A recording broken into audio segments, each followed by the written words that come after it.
Followers of the Ayatollah's regime are mobilizing. And what is concerning right now is that there seems to be a consolidation of the regime instead of the regime weakening.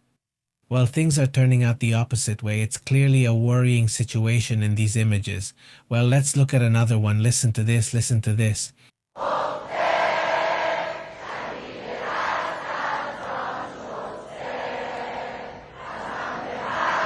According to reports, they indicate that pro-government protesters, pro-government or GO, have been showing up over the past few nights and celebrating the same regime that would have left thousands of people dead because of protests against the regime.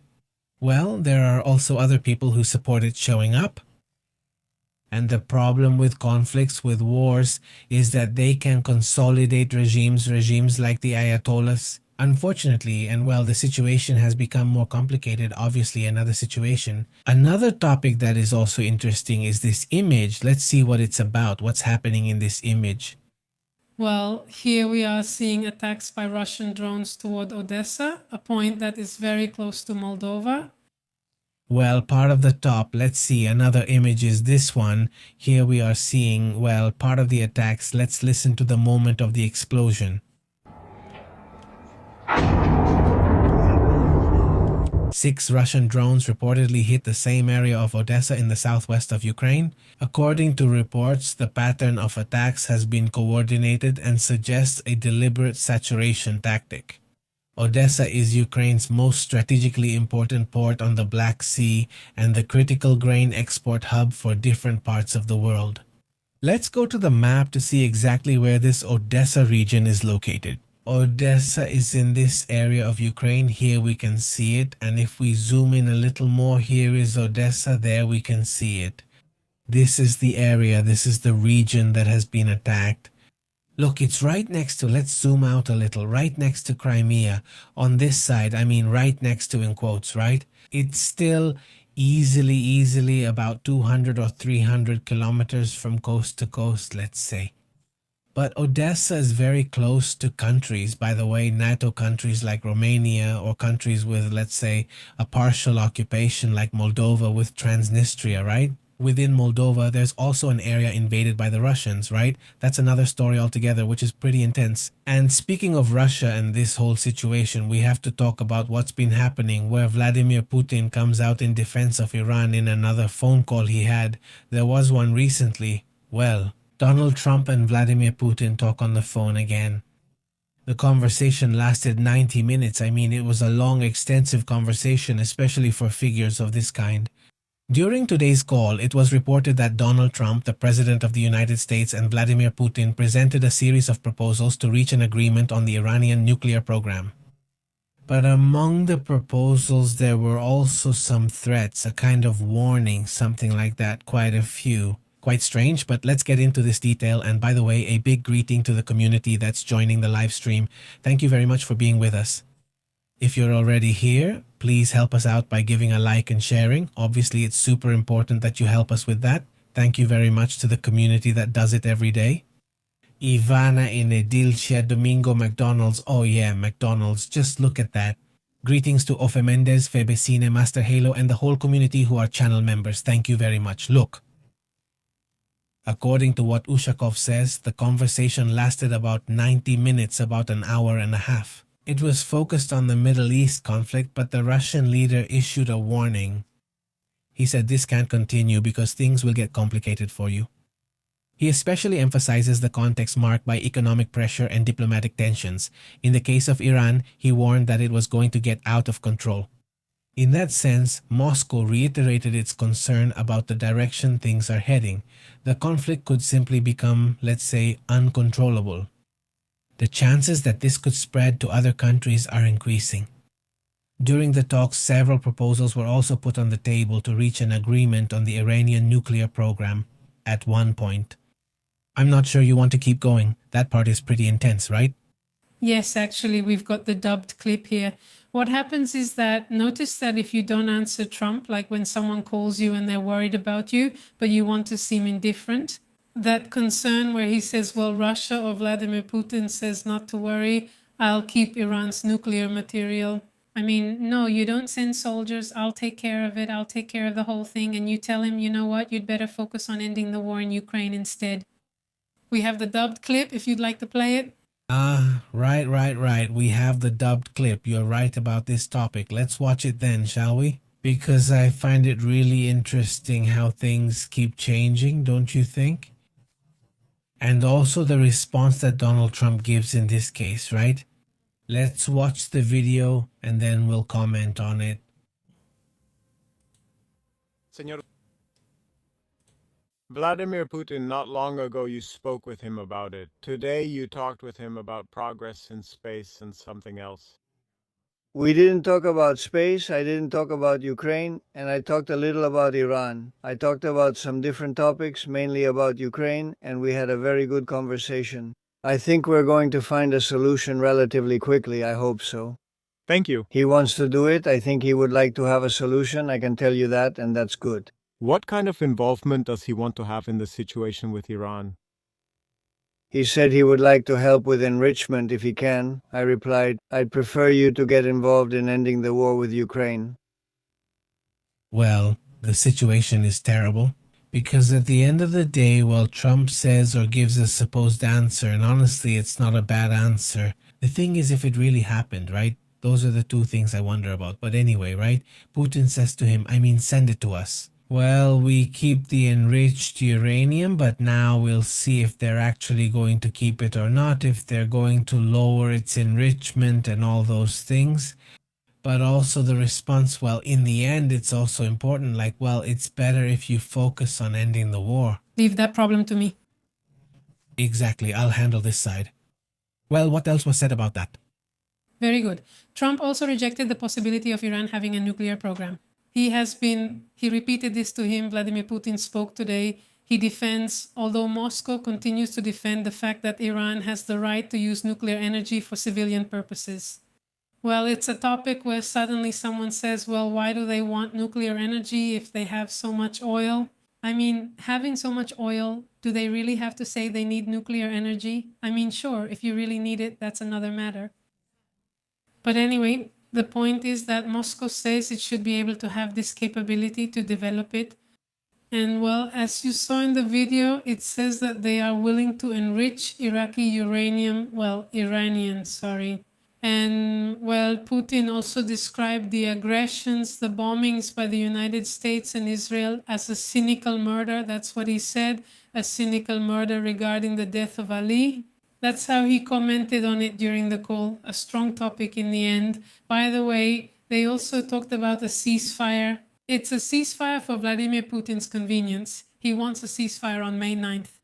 The aggressions, bombings by the United States, and well, a giant military festival. As we already mentioned, there won't be anything military because everything is being used right now. And well, let me tell you, he described the death as a cynical murder, and also referred to the aggressions and bombings. The United States, and well, called Ali's death a cynical murder. Do you remember how this whole thing with the United States bombings was, and the cynical murder? Atacar? And also the attacks, the bombings by the United States and Israel. Well, we're not really celebrating in a big way. Look, and now, well, a cynical murder. He also described the attacks, the bombings by the United States, and the death as such. Let's go to another message also given by Donald Trump in the Oval Office at the White House. Let's listen to him. Iran the same. I mean, militarily we have annihilated them. They no longer have an army. They are. Their entire navy is at the bottom of the sea. The Air Force will never fly again. We have an incredible army. Now they have to surrender. That's all they have to do. Just say we surrender, but their economy is really in trouble. It's a dead economy. Their economy is a dead economy, says Donald Trump in a message, which was expected. Lately, this is the message they've been focusing on, especially regarding the economy, an issue they know is really affecting Iran right now. But experts warn that for Iran, it's just another Monday. I mean, the crisis they're experiencing is complicated. Yes, but it's something they can sustain for a long time. Longer than Donald Trump thinks, and what can't be sustained for long is the closure of the Strait of Hormuz. So, given this situation, obviously the issue is extremely complicated, and if we look at how oil reacted today, well, it's also dramatic. We can clearly see the map, right? Because the graph really draws attention, let's say, to how things have been happening and that it reaches a point where we just can't go any further. Well, it's not that easy to sustain a conflict where the costs could turn against you, right? I mean, if we look at it, here it is, right? If we look at the cost, if the cost of, let's say, this whole phenomenon of everything that's happening, well, obviously it's tremendous, right? I mean, here it is. I mean, $118 according to what's being reported. I mean, $118 is honestly an astonishing price that oil is reaching right now.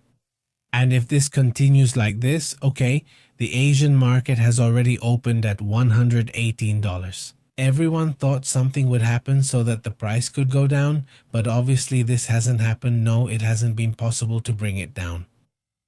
And in the end, you can see the line. I mean, in the end, there isn't a significant drop in this area, right?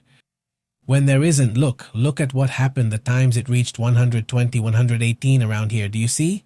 This thin line is a wick, and that wick means that there were people who quickly bought, who sold oil, and there was so much oil that the price dropped very quickly. But when they stop selling, let's say it starts to be, rather when they're buying too much and they hold the price there and keep buying and buying and buying, and if it's at 118, then the price doesn't drop. Like we're seeing now, or like we saw in previous days or previous weeks. Yesterday it held, I say yesterday just to keep things straight, but today is the 29th for us. But in Asia, it's already the 30th, so that's why I'm kind of talking about the future in a way, right? As if today has already passed because the markets have already closed. So for the United States, it closed at 118, and everyone was saying, well, something will have to be done for it to go down in Asia. A few hours have already passed in Asia, and not only is it not going down, but it's actually holding steady and even seems like it wants to go up. 118, and at first it almost reached 119. So we're talking about, look, it even reached 120, actually 119.74. That's the price it reached just now in Asia, right? So obviously it's really tough right now. Yes, because when it started going up last month, the United States Secretary of Energy said that once it reached a certain point, it was very difficult for it to go down, meaning it could stay at that price until 2027. So if this price stays stuck at 112, 100 or whatever for a long time, it might be hard for it to go back down to 90 later. Exactly. It's very difficult to get the markets back to normal, so to speak. Well, they must be worried, especially if this continues like this tomorrow. But anyway, we'll analyze that later on. In the meantime, let's also go to this image. Well, not this image. Let's see if this one shows what's going on over there. Here we are seeing images of the Israeli Navy intercepting a flotilla, another flotilla of these activists that, as far as I know, left from the island of Crete in Greece. And well, they always try to reach Gaza, so what Israel always does is intercept them, detain them, and then send them back to their country.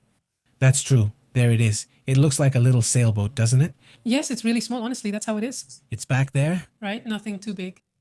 Well, so there you have it, some of the interesting images for today. By the way, let's move on to other important matters as well.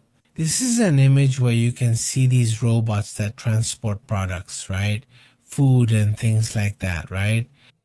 Autonomous delivery robots that you see over there in California, in Los Angeles, where, well, now they saw them gathered there plotting, right? They're already saying that's enough of these pigs. They're leaving. They're leaving. Bring it, bring it. They're forming a robot union. Well, who knows what happened? Maybe they went there to pick them up, or I don't know, right? Or maybe their parents came to pick them up. I don't know. They look cute with these. People always try to give them certain features, right? So they don't... Find out. Not to make them look cute, right? Like to give you But you're wrong. He turns them around. He cracks them. He really smashes them. Yeah. Yeah. Well, let's see if the robots don't get mad at some point. And well, let's also go to another image here where we are. There are all these videos from those restaurants. Look at what happens.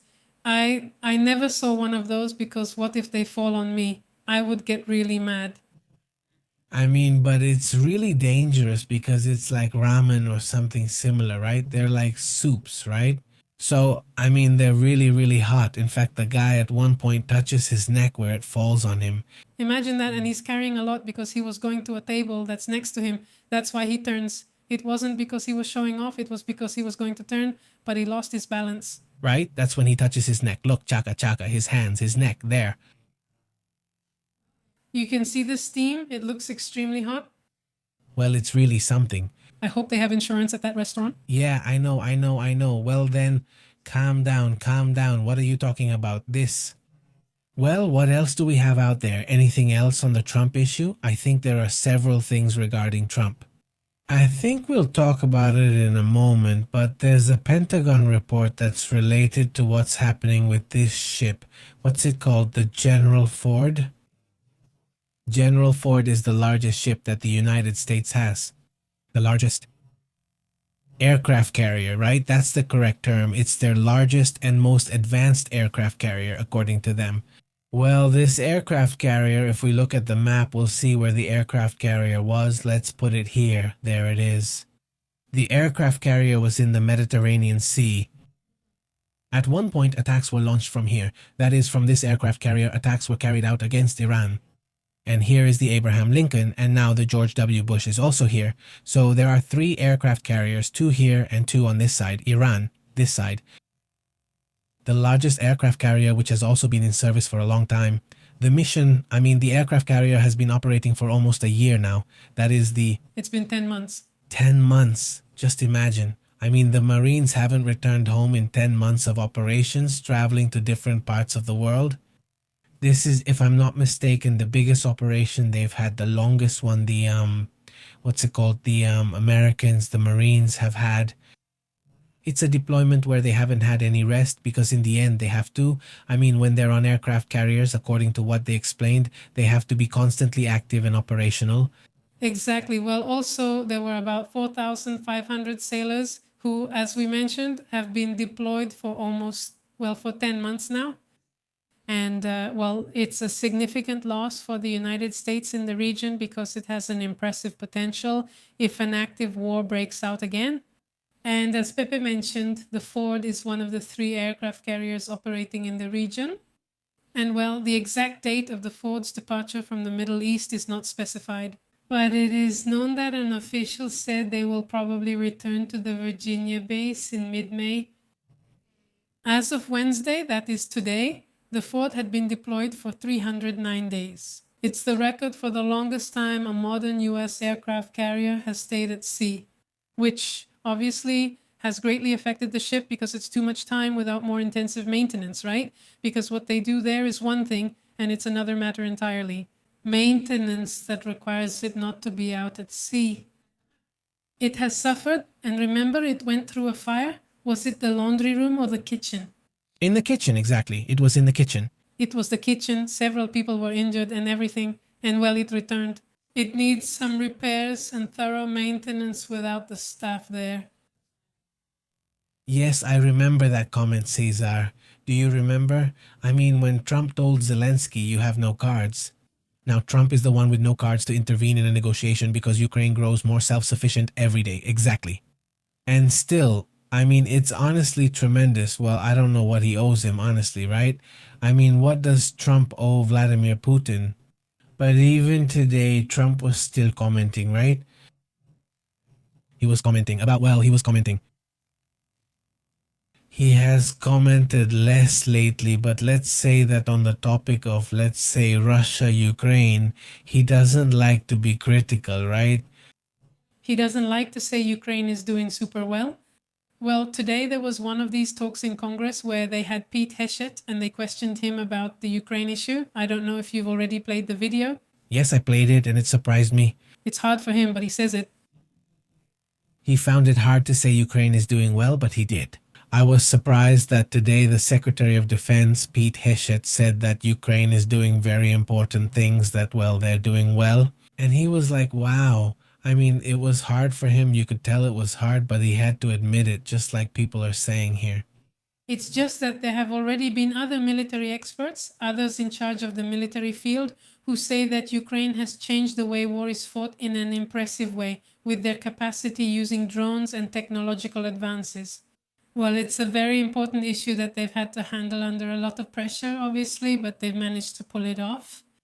And you just said something. They've changed warfare around the world, not just for themselves, but globally. The way war is seen, or how wars will be fought in the future. That's what Driscoll said, who is a person Pete Hegseth is very afraid of because he feels like Driscoll is going to take his position. Well, yes, probably yes. Honestly, I'm surprised he's still there. He's kind of a scapegoat in case something serious happens. Yeah, that could be. He also said he likes to be surrounded by losers. And he looked at Pete Hegseth again. I don't know why they haven't asked Marco Rubio or J.D. Vance that. What does it feel like to hear the president say he likes to surround himself with losers? Let's see what they say. It's a joke. I don't know what. No, I can imagine. Hey, thank you so much to the community that supports us with a super chat, with a super thanks. I mean, obviously, thank you so much. Thanks to you, the channel exists, right? And thanks, of course, to everyone who likes and subscribes. That's very important. Thank you so much to the community that also comments later, that comes here. And then you also create your own way of understanding the community that you yourselves, let's say, help grow. Like, for example, when we talk about food, right? Or when we talk about movies, or when Nova's dad comes out with some phrases, or I don't know. Everyone has their own style, which is awesome. Good evening, Nova's dad. How are you? Greetings to your family too. Great, let's move on to other matters, shall we? Other important topics about what's happening in the world. Thank you very much. Thanks to the community that's joining in. Please give it a like. Let's move on to other important topics.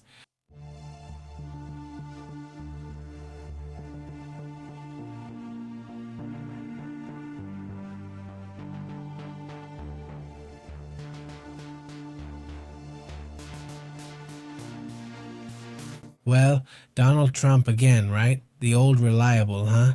But he's bringing up a topic again that they say will be historic. Meanwhile, interestingly enough, some experts in the UFO field are turning up dead. There have already been two important ones in recent months. Nick Pope, it's been about 3 weeks, right, since he passed away. And then there's this other one, what's his name? Well, you guys, listen to me. Put it in the comments because I forgot the name. But let's say that these journalists or communicators who have been focusing on the topic, well, they've perished, right? Some, well, in a very curious way. And besides this, well, the growing pressure which Congressman Tim Burchett himself says is meant to keep people from talking about it. And at the same time, today the topic comes up again with Trump saying we're going to release all the information. Rest assured that all the information will be released. And this, well, obviously raises hopes on one hand that this will actually happen. And today I'm surprised because these topics, even when the President of the United States says it, many media outlets, look, they even prefer to stay silent. Hey, okay, I get it. You're 100% skeptical about the topic, but it's the President of the United States saying it. I mean, even if it's Trump, right? It must have some importance, I think. And it's not just him. Other congressmen, both Democrats and Republicans, have said it too. There's plenty of information from military personnel, pilots, and more. Trump uses the topic to his advantage because he knows it's interesting and controversial, even though he probably doesn't believe much in it. But in the end, well, if the circumstances come together, if the perfect storm happens, so to speak, for the information to be released, then that's great. Let it be released, and let's make the most of it. But it caught my attention, and I want to put the post here on the screen, right? I mean, the post comes out and you start seeing it more and more often where they show here, well, let's see if we can put it up here over on the right, so to speak, right? Here it is. I mean, the Reuters post is put up a, well, classic agency, right? A news agency. There's Reuters saying that all the documents are going to be released soon. The media, well, they haven't had any other choice.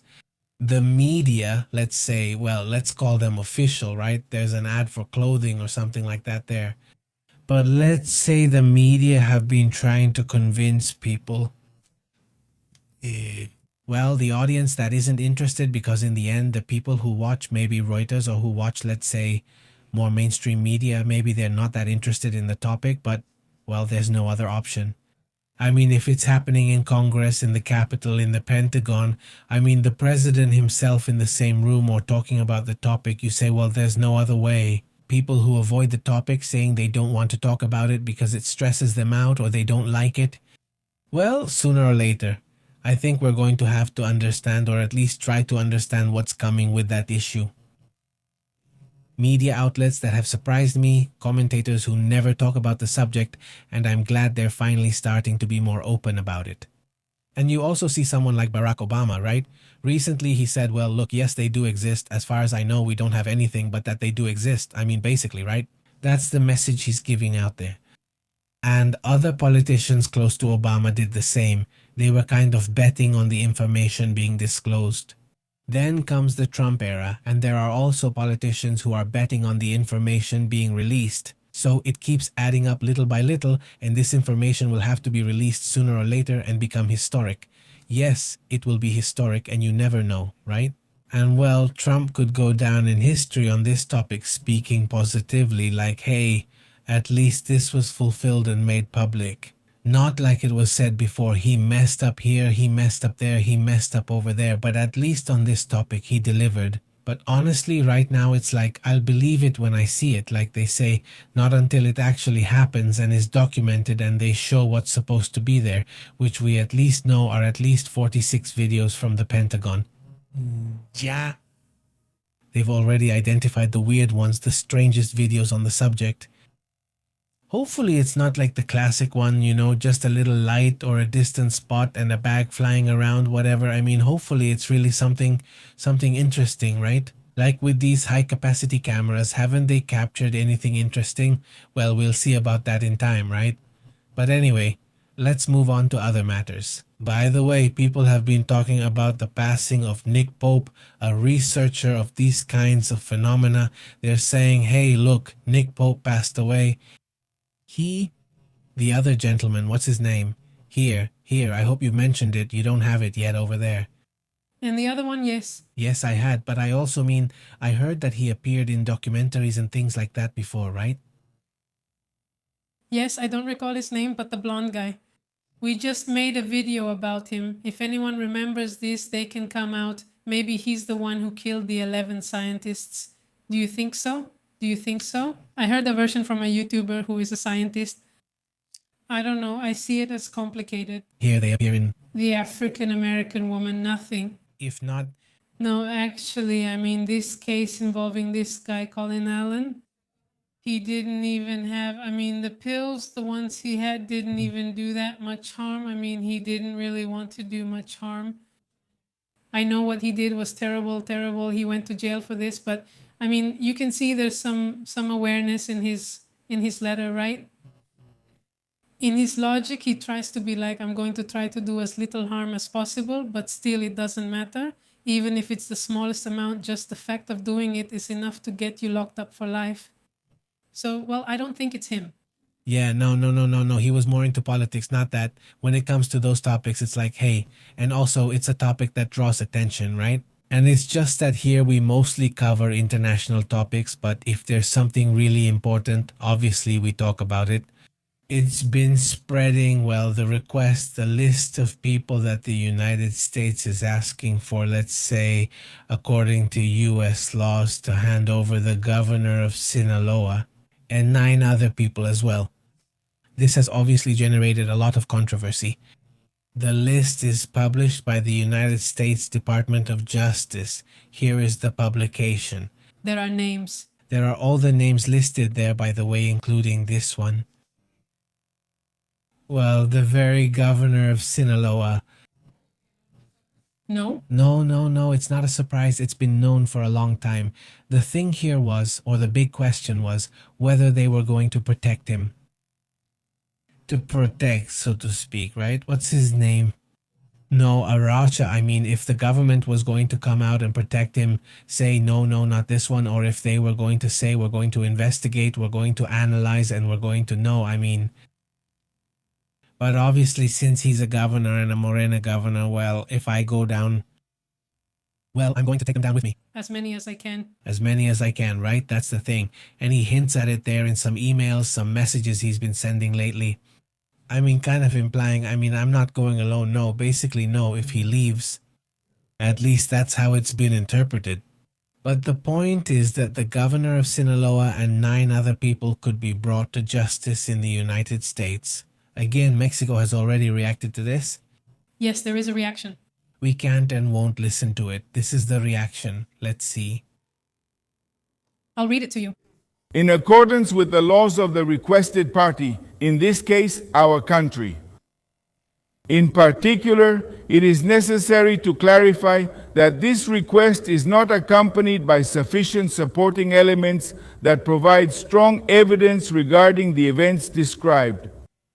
Additionally, it is necessary to mention that the request from the United States of America itself requires the government of Mexico to take the necessary measures to ensure that the information contained in any request for provisional arrest or extradition that has been delivered or will be delivered is not disclosed or made public, as happened in this particular case. They are not sufficient according to the laws of the requested party, in this case, of our country.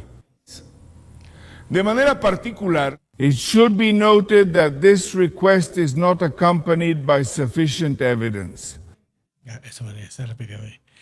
But the thing is that, well, the comments suggest that they're going to cover it up. Like they're going to say, no, we're not going to do anything. There is no evidence. Even less so, what they show on camera isn't the whole story, right? Off camera, they act differently. We mentioned the list of people. Yes, of course. It's Ruben Rocha Moya. Well, he's the one from Sinaloa, the governor of Sinaloa. Well, he's been there for a while now. Enrique Insulza Cázares, Enrique Díaz Vega, Damaso Castro Saavedra, Marco Antonio Almanza Áviles, Alberto Jorge Contreras Núñez, also known as El Cholo, Gerardo Mérida Sánchez, Antonio Dionisio Hipólito, also known as El Tornado, Juan de Dios Gámez Mendíbil, and Juan Valenzuela Millán, also known as El Juanito, for drug trafficking offenses also related to weapons. Millán is also accused, in addition to related crimes, of the kidnapping of a DEA source and a source's relative, which resulted in death, meaning their lives were taken.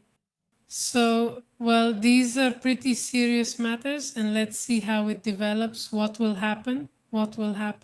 Because maybe right now they're going to say, no, I don't know what, and then later they're going to have to hand them over. Well, that's the message given by the United States Department of Justice. You could see that possibility coming for a while, right? And well, now we're on that topic. Now let's move on to other important matters.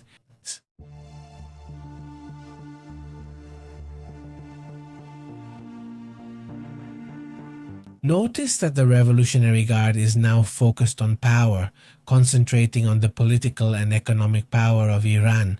They're already taking everything. If there was any doubt about this situation, well, the moves the Revolutionary Guard is making right now in Iran have been surprising. Even months before Ali Khamenei died, it was said that the Revolutionary Guard completely controlled everything. But the Revolutionary Guard was more discreet, right? I mean, it was like the institution still pretended to be functioning and all that. But suddenly, there started to be a certain lack of control, or a tremendous lack of control, with protests and more protests breaking out. And there was like a war in which the military wanted to use the harshest measures possible. And there were certain political groups that said, let them express themselves, let them show their anger, and so on. At one point, the Iranian president, Massoud Pezeshkian, said that he understood the economic problem, that he understood this situation.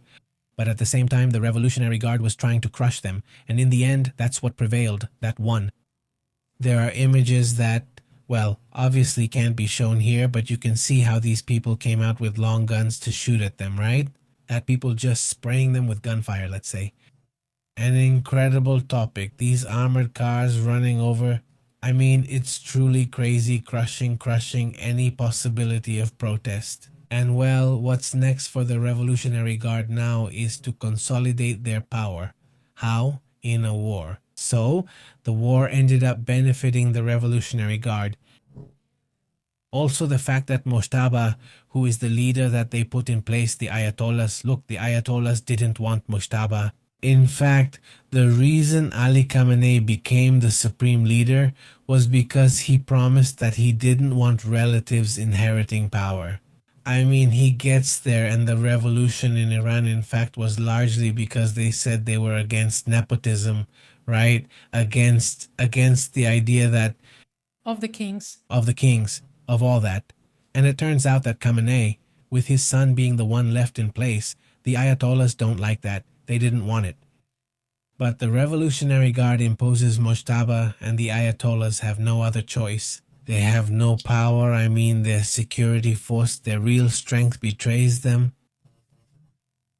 They have to stay quiet, not because they're angels, but because these are internal power struggles, or they're power struggles in which this time the Revolutionary Guard won, and it's the Guard that's making its calculations from there, right? Keeping some politicians in place, protecting them as well, but keeping them to give the appearance that there is a political government when in reality there isn't one.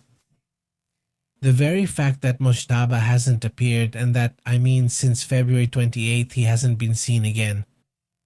It's already April 29th. April is practically over. I mean, it's been 2 months and a day since the conflict and he hasn't appeared. No one knows where he is, right? Exactly. What is true is that the president of the parliament, Mohammed Bakr Kalibas, whom we've seen in negotiations, but who supposedly won't be there anymore, who is, by the way, a former commander of the Guard, so he does have a military background. He is acting as a link between the political sector, who generally deal more with the issue of wanting to negotiate with Inkia, with the military group. But because of the pressure of the war, well, they are forcing the power to stay in very small circles of people like this Ahmed Bahiri we've mentioned here, who is the one leading the Revolutionary Guard, a very tough person. And there has also been fragmentation in the command, which slows certain responses from the regime, because they can't agree. One thinks one thing, another thinks something else. So for them to communicate and express what is correct, well, it can take some time.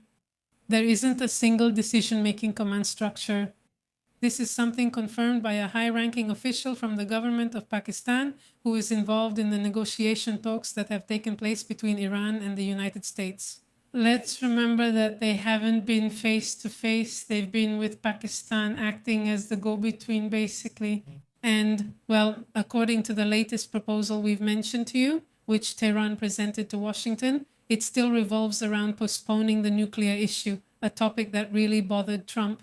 Mr. Nice is done now, as he says. He says Mr. Nice is over, and she appears in a photo holding a long gun. Someone should give her the guide, and also to her, to her assistants, because it's tough. But, well, does she like it? Doesn't she like using AI? And, well, let's say it entertains her, I imagine. Greetings, how have you been, Empty? Vende, hello there. What's her name? Raul Sachs, how are you? I was gonna call you Raul, right? A little later, Rocha, the most excellent. Hey, they also asked, you know who this guy... What's his name? Adan Augusto? Adan Augusto, they also asked him, hey, don't you think you too? Are you scared they'll take you at night? Andre like Maduro? Yes, they asked him, and he was like, no, I don't make statements. I never make statements, as always. I don't know anything. If he used to make statements constantly, now he says he doesn't. Well, now he's scared. He already said something, I guess. It's part of what's happening. Let's discuss other important matters.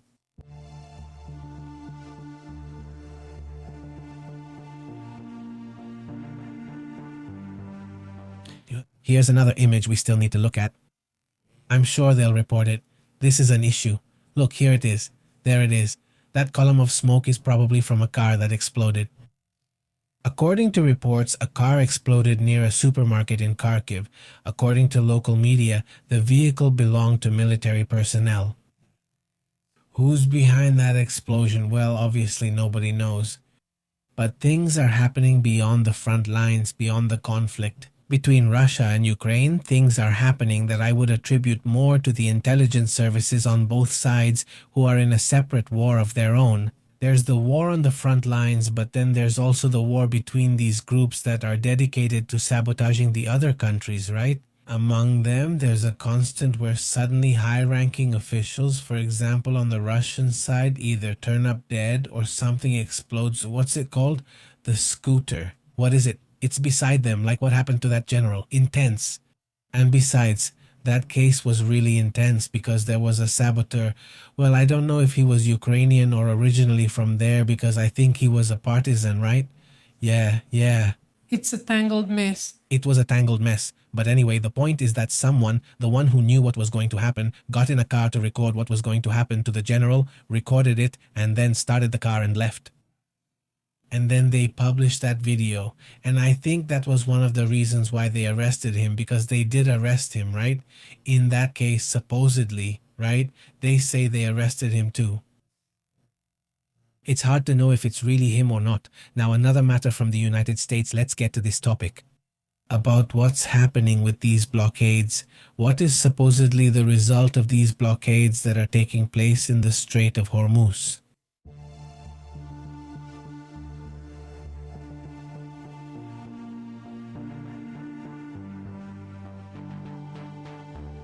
What's happening in the strait? The strait. Did I talk to Chihuahua?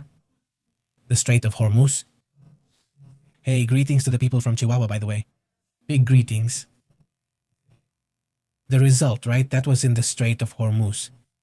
What they, Donald Trump, say, that's the result. The Revolutionary Guard says, this is our result. The United States claims that the blockade of Iranian ports has already caused a tremendous loss for the Iranians. There's a calculation in which they claim that just regarding the blockade, it's $6 billion at stake. You say, what I wonder is, okay, what's the cost for Iran? What will be the cost for Kuwait, for Oman, for Qatar, for the United Arab Emirates? I mean, what's the cost for all those countries? And we would have to add it up and see what's the balance there. But anyway, what does Brad Cooper say? Well, what Brad Cooper says today is that they say there are currently 41 tankers held with approximately 69 million barrels of oil. Yes, that the Iranian regime can't sell right now. Right now, they're hiding it under the pillow. Yes, under the rug. The what are they called? Barrels of oil. Because no, I mean, like you've mentioned, you can't just keep producing but storing it. It's also very complicated. They have certain ships there stopped where they're storing and storing and storing, but they're already running out of space. He says the blockade is highly effective. The blockade is highly effective, said Brad Cooper, and the US forces remain firmly committed to enforcing this, right? So, well, President Trump today is still saying that the blockade is the most effective thing there is, more effective than bombings, he says, and that it will work no matter what. He says because we are strangling the economy and it's suffocating like a stuffed pig. That's his comment. Well, that's the comment he made. Meanwhile, let's move on to other topics because there's the issue of the United Arab Emirates and OPEC. But here, I think the question is how much it costs the Gulf countries and how much it will cost the world. Yes, I mean, because this is already having a cost for Japan, for, as Merz said, the German Chancellor, he says this war, the war with Iran, it has cost us. It has cost us a lot without even participating in the war. Yes, but it has cost the Germans a lot and it has cost Europe a lot. So that cost is already generating a huge backlash against Trump. Listen to what Trump says about the United Arab Emirates and the issue of OPEC. He's great. Look, I know him very well, Mohammed, and he's very smart and probably wants to go his own way. That's a good thing. I think ultimately it's a good thing to lower the price of gasoline, lower oil prices, lower everything. They have everything. He's actually a great leader. So no, I'm fine. They're having some problems in OPEC. Mr. President, President, Kevin Warsh overcame an obstacle today. the Senate Banking Committee confirmed. Well, he was there for another matter, but the thing is that, well, he says it's, do you think this will help lower the price of oil? Because there will be more freedom to produce more whenever they want and so on, and that way bring prices down? Well, but this isn't going to happen quickly. No, it's not quick. There's another point regarding Iran's economy that was mentioned today by Iran's Deputy Minister of Labor, whose name is Gola Hossein Mohammadi. And it's that more than 1 million jobs have already been lost directly. Meanwhile, the economist Hadi Kassajzadeh warned that there is a wave of layoffs that could affect 12 million jobs. When it comes to companies in traditional sectors, for example, the famous carpets, they have a very important industry. 80% of the factories are shut down, they can't operate right now, and there is at least a 50% increase in the price of raw materials. And well, the regime promised to strengthen unemployment insurance.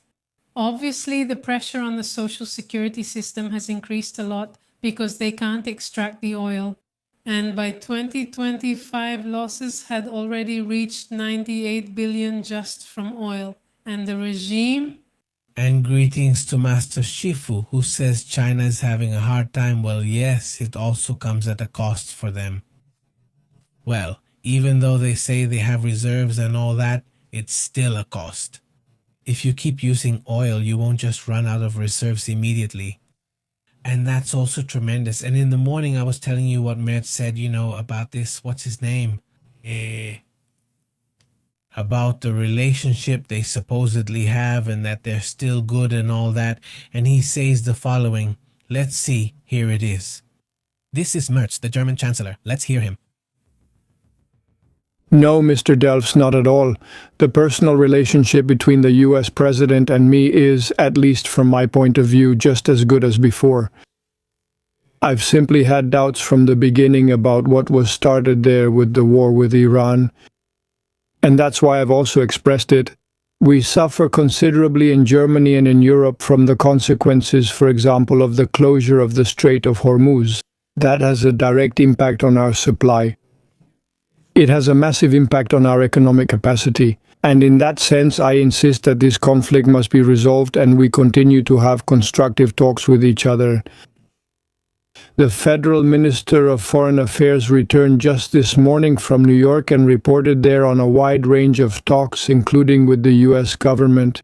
So, to put it in American English, we are still on good speaking terms. Thank you. Hello, Monica. How have you been? Maestro, Rublox, Ben, to the whole community, Emma, Ofe Mendez, hope you're doing well, Ofe. Get well soon. Greetings to the whole community who is joining us live. Thank you very much. And as this person here says, well, I shouldn't say it before they do, but Marcella is the one who says it. Well, greetings to everyone watching us and to those who aren't feeling well, obviously. Marilena, but not all the way to Puebla. She always remembers people who have birthdays too, since there are always several birthdays. Greetings. How has Magolandia been? Very good. It says Russia does not have a nuclear weapon in space. For 4 years they've been saying Russia is going to drop the atomic bomb and they don't let Putin do it. That's what Magolandia says. Cleo says so too. How have you been? Greetings. Good evening. Let's move on to other matters. There are other messages as well, I don't know, from these leaders that we also have pending. So let's go, let's get to that.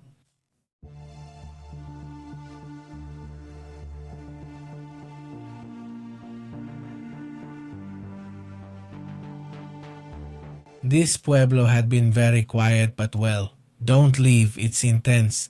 Let's listen to what Pueblo has to say. Thank you, Mr. President. I appreciate your kind words about the press. You don't always hear that from the podium elsewhere, but I appreciate it. Could you tell us about the reasons that led you to decide to remain on the board of directors? What kind of criteria are you considering and how long might you stay? Thank you. As you know, my main concern lies in the series of legal attacks against the Federal Reserve that threaten monetary policy criteria without taking political factors into account. And I want to make it clear here that this doesn't have a set time frame. Could you stay on the verbal criticism from elected officials? I have never suggested that this kind of verbal criticism is a problem, and no one else here has either. But these legal actions by the administration are unprecedented in our 113-year history, and there are threats, thank you, that more actions like this will be taken. I'm concerned that these attacks are weakening the institution and putting at risk what really matters to the public, which is the ability to carry out monetary policy without taking political factors into account. It's so important for our economy, for the people we serve, that they can have confidence over time in a central bank that operates that way, free from political influence. It's part of the absolute foundation of this incredible economy we have. It's just one of the many reasons why the US economy is the envy of the world. That part of the institutional architecture is what separates successful countries from those that are not. It's extremely important, not for the people who work at the Federal Reserve at any given time, but for the people we serve, that the Fed continues to be able to conduct monetary policy in a way that is not drawn into politics, trying to help or harm any particular politician or political party. It's fundamental for the people we serve. As for when I would leave, I will leave when I think it's appropriate to do so. Were those all your questions, or were there more? Well, I just have a follow-up question, which is, how would you respond to the criticism that by staying on the board, you're actually taking a political action by denying President Trump the majority on the board that, as president, he would have if you left? No, I don't see it that way at all. As I mentioned, in fact, I'm staying precisely because of the actions that have been taken. I had planned to retire for a long time, and the things that have happened really in the last 3 months, I think, haven't left me any other choice but to stay until I see them through, at least until then. Besides, I don't see how this is going to interfere. My intention is not to interfere. I was governor for almost 6 years. And the tradition at the Federal Reserve is that governors who understand how difficult the role of chair is, and since I'll soon be a former chair, I do understand how hard it is to reach consensus among 19 people with very strong opinions. You work with the chair, you try to make yourself heard, but also to collaborate with the chair and try to support him when you can. When you can't, you can't. And I think that's the attitude people usually take, and that's the attitude I will take. Thank you. Yeah, because it makes me realize, it shows what I should do. A lot of emotions. Yeah. First, it's your job regarding the president. And especially if you're the prosecutor, if you're the Secretary of Defense, or in those kinds of positions, of course, you're going to support the leadership that's there, in this case, the president, when he's right. But if it turns into an issue that's going to get the United States into trouble, then they obviously have to react. This is a response to a tweet that Trump posted, which said, Jerome Too Late Powell wants to stay at the Federal Reserve because he can't get a job anywhere else. Nobody wants him. Honestly, I'm really childish, but well, we already know how he is. Yes, well, the other important issues happening around the world too. Look, there's a measles outbreak over in the United States, according to reports. Once again, these ghosts from the past are coming back, especially because there have already been several concerning outbreaks in New York, in California, and in other regions. This time, the CDC has already made an official statement, the official statement from the Centers for Disease Control and Prevention. It recommends that the public be careful in that regard, update their vaccination schedule, and take extra precautions during international travel or mass events. Obviously, in the end, they anticipate that additional cases in the coming months could increase, especially during the spring and summer, according to their reports. Exactly. Remember that if you go on vacation, there is the possibility of getting infected. And well, from there, right now, there were 1,782 cases of measles so far in 2026 in the United States, in 36 states, and this number is quite a considerable increase. Looking at 2025, the whole year had 2,288 cases. Right now, we're not even halfway through the year, and we already have 1,782 cases, which is the highest number of cases in 33 years. And well, the states with infections are Alaska, Arizona, California, Colorado, Florida, Georgia, Idaho, Illinois, Kentucky, Louisiana, Maine, Maryland, Massachusetts, Michigan, Minnesota, Missouri, Montana, Nebraska, New Jersey, New Mexico, New York, North Carolina, North Dakota, Ohio, Oklahoma, Oregon, Pennsylvania, Rhode Island, South Carolina, South Dakota, Texas, Utah, Vermont, Virginia, Washington, and Wisconsin. Well, there it is. That's the issue. Be careful with that. Pay attention. Particularly, these outbreaks have affected young people, kids, right? That's something that has also drawn attention. So stay alert about that. By the way, another topic among the news, but a curious one. There's a report where a father and his daughter were deceiving people. Well, in the art market, they were constantly deceiving their clients to sell works that supposedly were by figures like Banksy himself, or what's the other one's name? The one who throws the yes, yes, yes. What's the name of the painting? So, well, it seems like it's yes. Yes, what's his name? Well, Warhol too, the what's his name? Well, pop art, right? Who made very interesting paintings. Pollock would be the other one.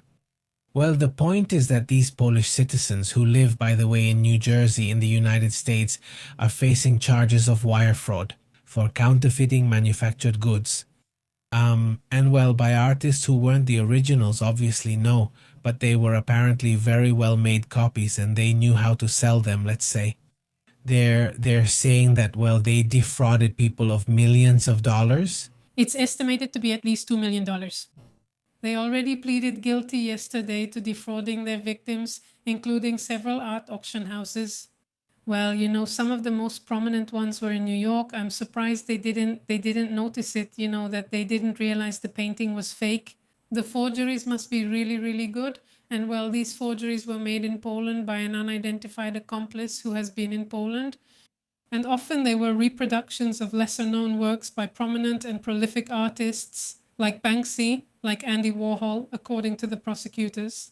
Their most profitable forgery was of a supposed artist named Richard Mayhew, which was sold by an auction house called Dumont Schills last October for $160,000. And well, a representative from this auction house said that they cooperated with federal authorities, but they were not authorized to speak. They didn't reveal who bought it or share more about the sale. Who bought it? Well, no, that's also part of what's going on in that regard. Let's move on to other topics. Let's move on to other matters. By the way, how have you all been?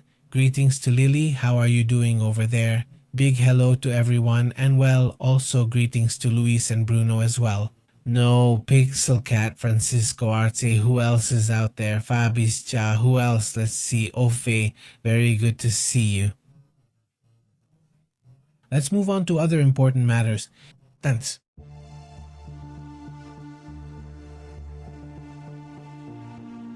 It's impressive what's happening in Playa del Carmen, where you can see this image. Let's see if we can put it up here on the screen. It's an image of a huge amount of algae or macroalgae that, have been causing problems in this area. Exactly, yes. The amount of sargassum that arrived was impressive, but well, you know that. Yeah, and besides, it looks endless, it looks infinite. We have to remember that it's not the whole coast. It's certain spots where this sargassum gets stuck. And well, the authorities always say you can't go to this or that beach, so you'll just look for the ones that are clean. The ones that are clean, exactly. I mean, you'll immediately go to the clean ones and all that, right? But obviously, it comes back again. Yes, obviously. Well, this type of macroalgae, sargassum, comes back again, right? Which, it's like an algae, really, right? Those who have already touched it, sometimes what happens with this is that it's like a net, so to speak. Well, little fish start to gather, they die and everything, and it starts to smell bad. So, obviously, and you can't swim there with all the algae. There, but anyway, it's part of what's happening. Also, there are other issues we still need to cover today. Let's move on to other reports.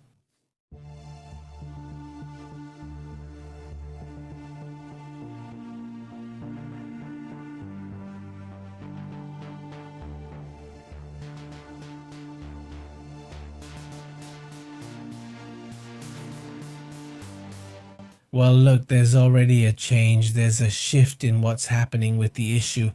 Well, about Iran, right? Because apparently the military option is already being prepared. Since they can't negotiate, since there are no possibilities for negotiation, well, it seems that the shift is now definitely toward the military. Well, it is known, thanks to two sources familiar with the matter, that President Donald Trump will receive it tomorrow. A briefing on new plans in case of possible military actions in Iran by CENTCOM, Admiral Brad Cooper will provide this information in the briefing. Well, it is said that the possibility of resuming large-scale attacks to unblock the negotiations is being taken seriously. They are really stuck over there on television, the Iranians, at least over there, right, on their television. They keep insisting that we have new weapons, that we are ready to attack, and with the idea that we are winning. Well, CENTCOM has already prepared a plan for a wave of attacks. Short but powerful, that's what they say. Against Iran, which would probably include infrastructure targets, hoping to break the deadlock in the negotiations. According to these three sources who know about the matter, the hope would be that Iran would then go back to asking Donald Trump. Now, seriously, we want to negotiate and be more flexible on the nuclear issue, which, well, is the basis of all this, right? And if they don't get into the negotiations, then this war was for nothing. Another plan that is expected is to share with Trump taking control of the Strait of Hormuz in order to reopen it today. By the way, in a briefing session, they asked Dan Kane, no Pete Hedges, about the Strait of Hormuz issue. They told me they didn't know this was going to happen. I mean, why weren't they prepared to prevent this closure? Or, well, that's where they started asking questions.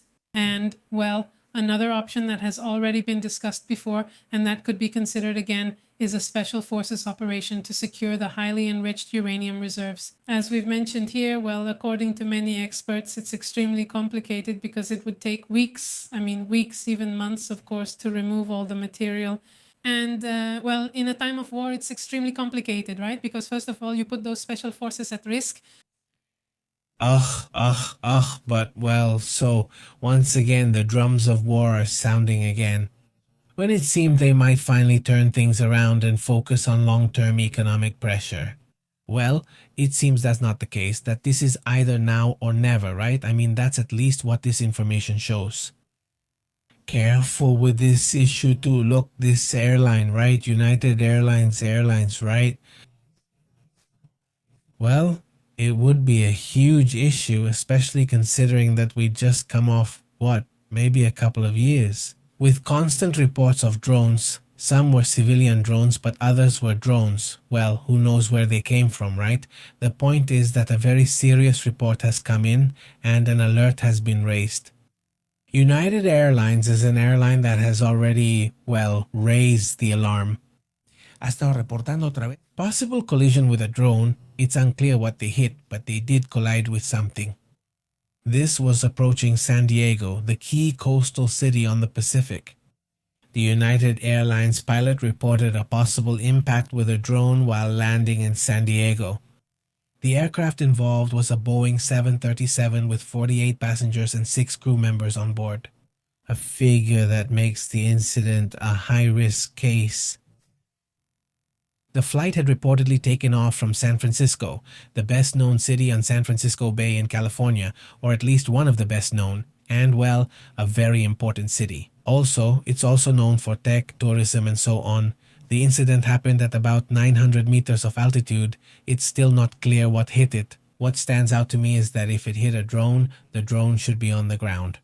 No, if the drone crashes, something will happen. It won't just go somewhere else. No, drones are usually very fragile. I mean, drones, especially if they're civilian, but even if it was military, I find it hard to believe that a drone would survive a collision with a 737. So, if it happened during landing maneuvers, if it happened right at the airport or near the airport, the remains of the drone should be there. Because it was in the airport, right? What I understand is yes. Either it was during the landing maneuver, it must be at least very close to the airport, right?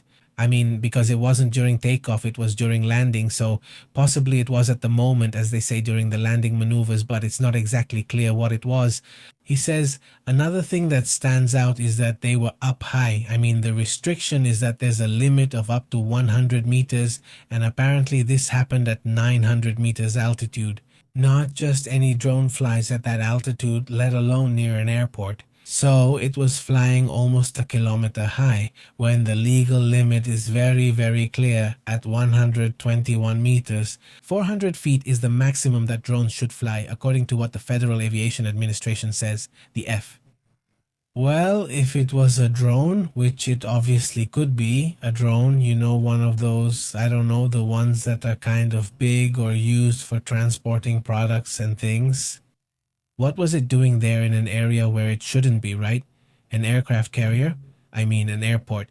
And besides, if that's the case, then where are the remains? They should have found the remains of this drone around there, right? Well, let's address other important matters too. There's a strategic move that Turkey is making right now, right? And let's go to that area as well, because there's a passage.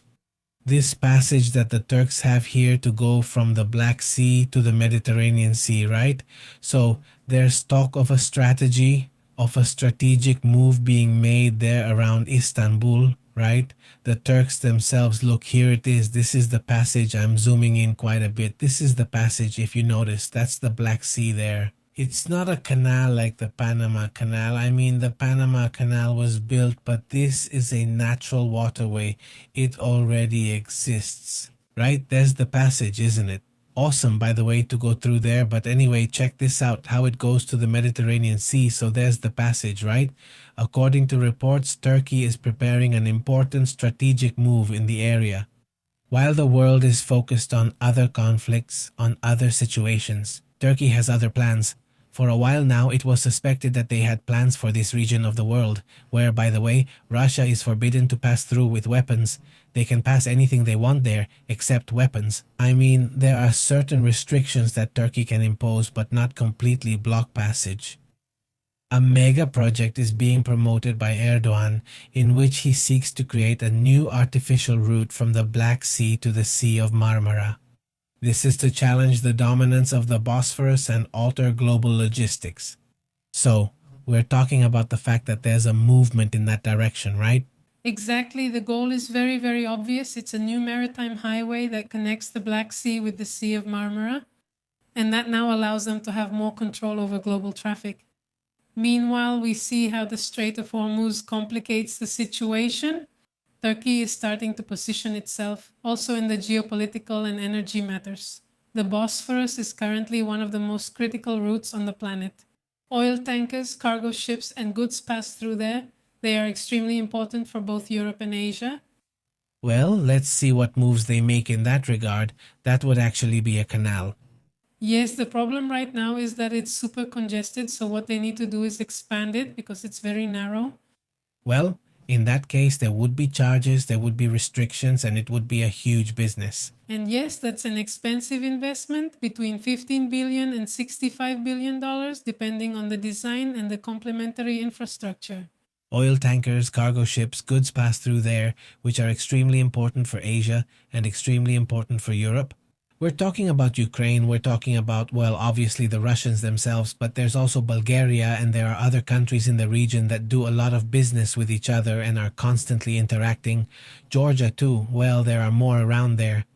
But the point is that there's movement there. Over here is Romania, right? There's also Moldova, although it doesn't have direct access, right? Moldova. But I imagine it could have access through Ukraine, through Romania, right? It has to go out to the sea? Right? Up to Georgia. Look, yes, it doesn't have it. Moldova is so limited there, honestly.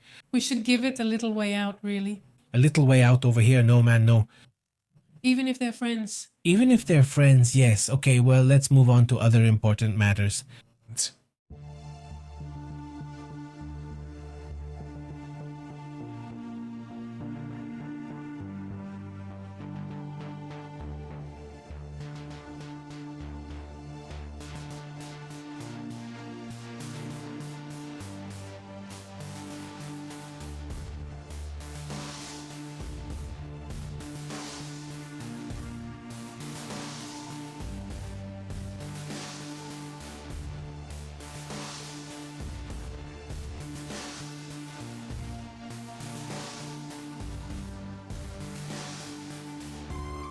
Well, the opposition in Nicaragua is already raising the alarm because they say that Nicaragua is becoming basically a Russian military base, and a recent ratification by Russia's Federation Council of a military cooperation agreement with Nicaragua means Russia is positioning itself in this country. In the words of Felix Marandiaga, who is an opponent of the Nicaraguan government, he says there is a Russian military base from within the hemisphere. He says this is a threat to the region, obviously, and it goes against any international commitment, according to Marandiaga. This leader warns that Moscow has basically already secured its position in the country, just like China has as well. In Nicaragua, basically, they own an impressive amount of land, and, well, the Noriegas are very happy, right, with the money. The whole family, in fact, lives in a huge area. And, well, Marandiaga is currently exiled in the United States after being one of the 222 former political prisoners who were banished 3 years ago and stripped of their nationality. Imagine how tough that is.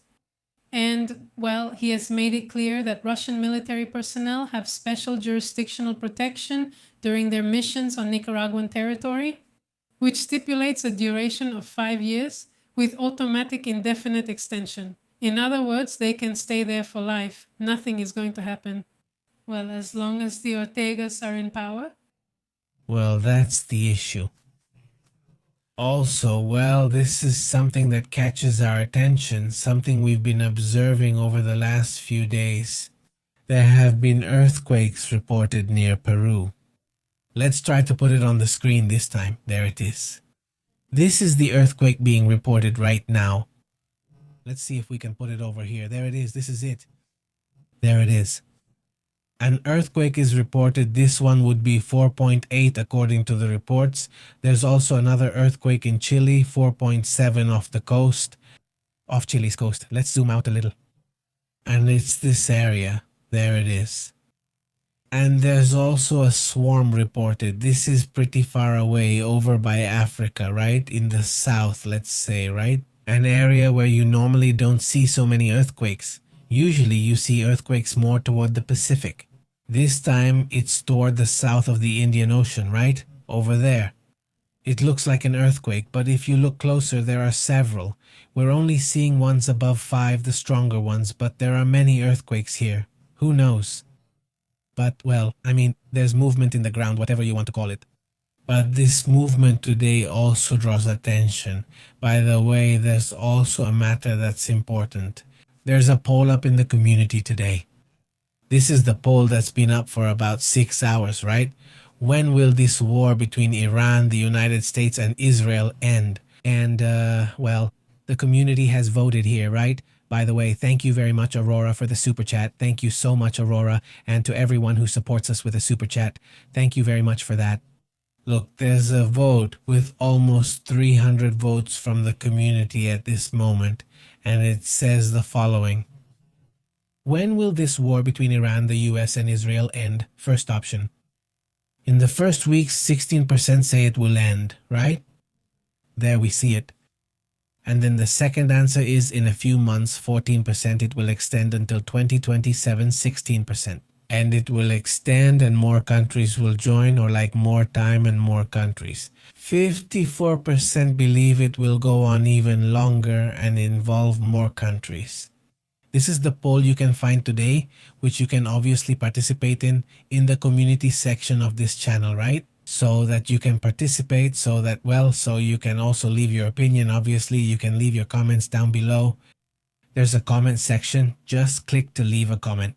There in the community section, by the way, you can post images, you can post texts, greetings, etc. That's also, well, just so you know, that's also something you can do there, right?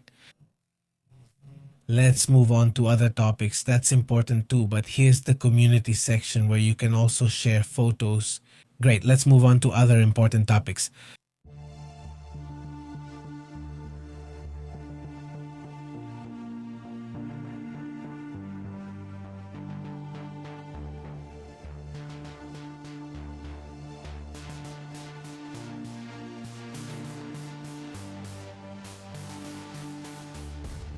Check this out. Take a look at this image. According to the reports, this is in Penn. Yes, it's also in Russia.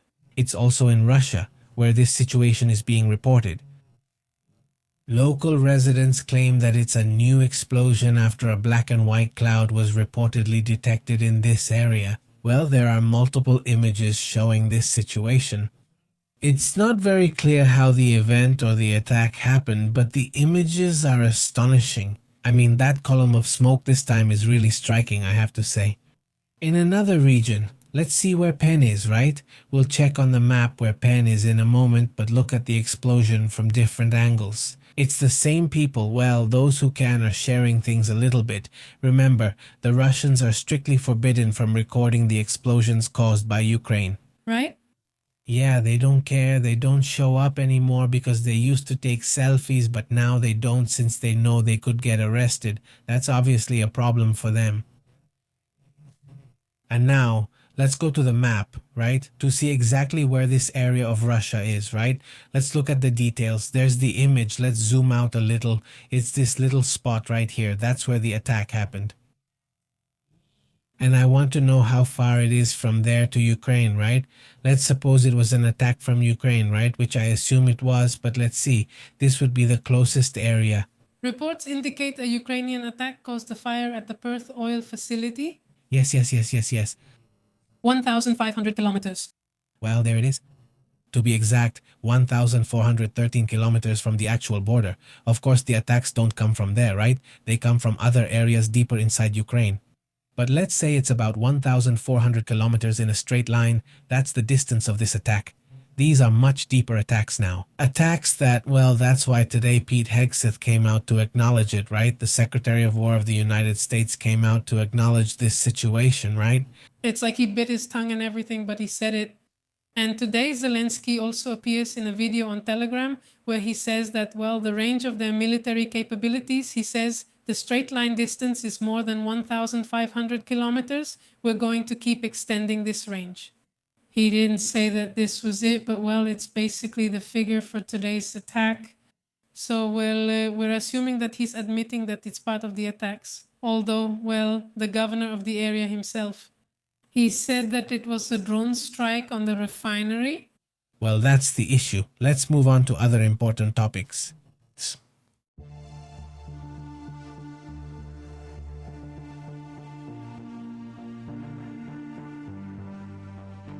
Look, Chinese scientists have managed to discover a series of minerals that they will be able to extract from, what's it called? From the moon, right? According to the new discovery, scientists have found 2 new lunar minerals from samples brought back by China's Chang'e 5 mission. According to reports, this recent achievement happened back in 2022 when they arrived with this material. Pieces of the moon? Well, they've been finding the little molecules to figure out more or less what kind and how many types of minerals there are. According to reports, at the opening ceremony of the 11th Space Day in China, held last Friday in Chengdu, the capital of the southwestern province of Sichuan, it's like NASA, but for them, right? To put it that way, the China National Space Administration announced the discovery of 2 new minerals. One is called magnolite, Cyangesite, and the other is called Cyangesite CE. Both would have been approved by the International Mineralogical Association's Commission on New Minerals, Nomenclature and Classification. I mean, it's not just that China says so, but the organization responsible for determining whether these minerals are real and exist has already approved them. So these are 2 new minerals that exist on the moon, and now Chinese scientists have proven it. And that's, well, an interesting part of it. I mean, beyond countries and preferences or dislikes, it's good that countries are expanding our knowledge of reality, right, of what's out there. So it's really interesting. Also, by the way, speaking of scientific topics, they've discovered why cats, let's say, eat the way they do. And even though it seems like they really enjoy it, well, not all of them, right? But many cats, if you notice, are eating and suddenly they stop. They leave their food halfway through? They leave their food halfway through even if they love it and walk away, unlike dogs. I mean... if you give a can to a dog, I mean, usually, especially a small dog, but you give a can to a dog and it's going to eat the whole can. It's not going to leave it halfway. If he likes it, he'll eat it. Well, that sounded really bad. I was going to say food instead, but no, I didn't say it. I avoided the double entendre. Well, the point is that, well, cats have a different kind of ability, right? Cats usually walk away from their food, but for different reasons than dogs, right? What's the reason? What's happening there? Well, this research was done by Iwatake University in Japan, where they found that cats may stop eating, not because they're full, but because they get used to the smell. According to a study published in CKDM Behavior, it suggests that the motivation to keep eating decreases when the aroma is no longer new to them. They say they already know the smell, so they lose their appetite. So they're really picky. So basically the discovery is, it smells. I got bored of the smell since I smelled it too much, so goodbye, right? Or what would happen? No, better not. Imagine placing one food with a certain smell and another with a different smell in separate spots. Well, no, the poor cat ends up rolling around. Now, there are some cats, I don't know how they do it, right? Like, do they have a condition or what? But there are cats that you see in YouTube videos, on TikTok. They feed them junk. They're huge like this.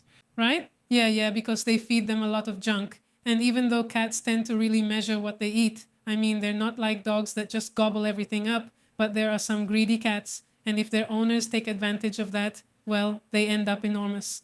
That's the truth, right? It really is. Really intense. Yeah, it's pretty crazy. Hey, changing the subject, there's a very interesting discovery about the volcanoes we call dormant or extinct that are in Mexico City, basically in central Mexico.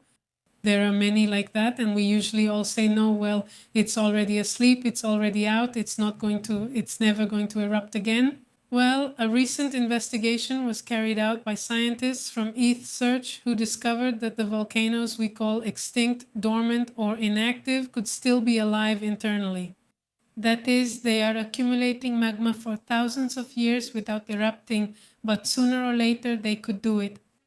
The case analyzed in this study was the Metana volcano, a volcano located in Athens. Well, a historic place where they reconstructed its geological activity over the last 700,000 years.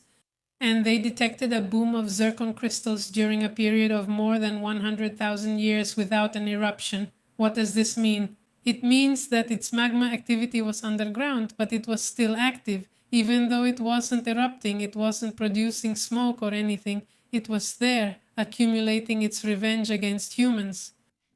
But anyway, the researchers analyzed 31 different points of the volcano and more than 1,250 zircon crystals that act like black boxes. It's like, let's say, the record of its internal life. Athens volcano. The volcano has had more than 31 eruptions in its history, including 3 explosive ones, and the last known eruption was more than 2,250 years ago. But this means that these volcanoes can still be active underground, and at some point they could erupt again if there is a trigger.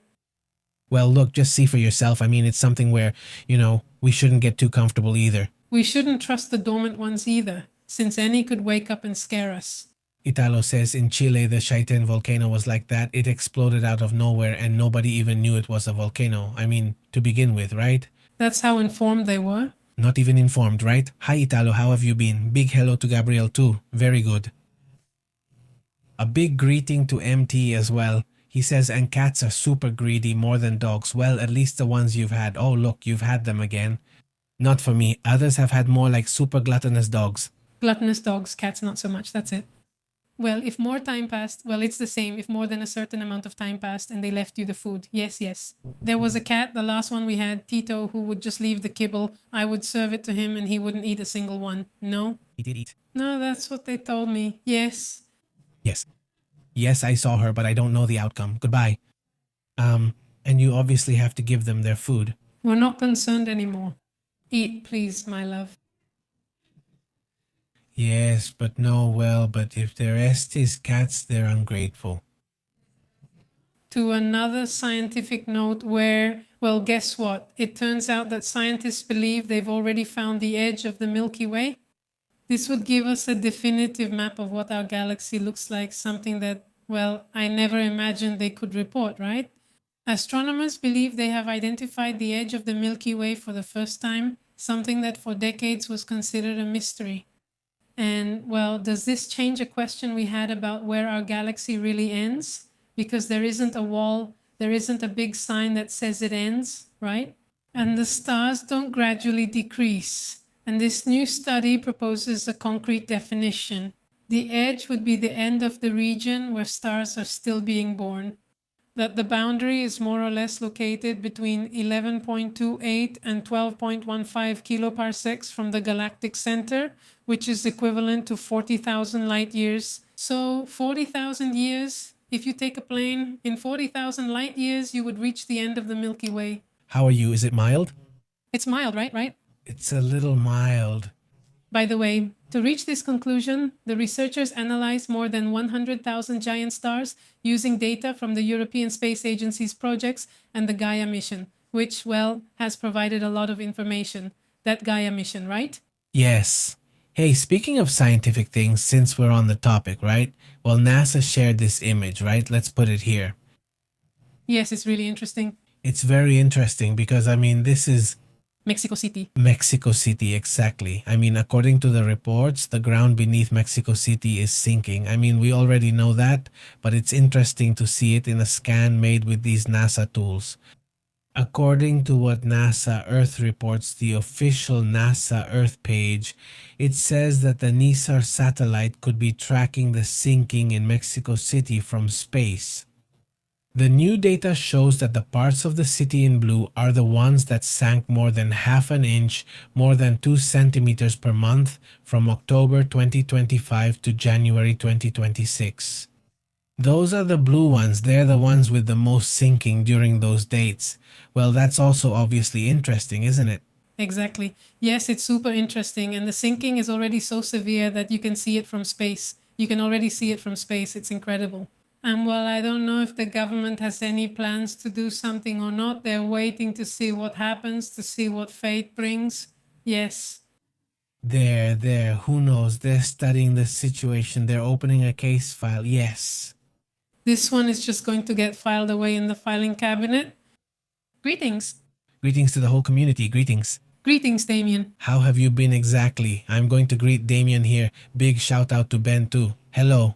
Greetings. How have you been? Dieguito as well. Huge greetings. He says greetings, Ben. Dieguito to Damien. He says if it's far and there are no oxos to count, that's true. How many oxos could there be? How many oxos could there be? So all the way over there, how many oxos could there be? We're going to run into them. Yeah, definitely. If you take the highway. How are you? Do you remember what you forgot? I said. You forgot something. Your phone, damn. Yeah. No. Imagine. No. Well, back again. Back. Another 45,000 years back. You arrive, grab your phone, and realize you're no longer following. The story is about the Shadow Mary project. How far did it go? Do you remember? No, I don't remember. Honestly, I don't even know if it mentions the distance. I really don't know about that. Yes, a lot, because you remember. Yes, a lot. Yes, I know. Well, no spoilers, but still, right? We can't give spoilers yet. Sorry, it's a bit early. He says today they're a bit separated. He says no. There's a barrier here, sorry. A barrier. Yes. Francisco Arce says, how have you been and what are you going to study? He says hi. Greetings. Danny Daniel, hi there. Greetings, how have you been? Awesome. He says the government has nothing planned. How would you put it? Nothing, right? Classic Marusan. No one does anything. Yes. Those problems I've been talking about, they've been known for I don't even know how many years, but for a really long time. They should have been working on projects by now. If this were Japan, they'd already have a project and be building things to stop it from sinking. That's not happening here. Let's move on to the other important matters.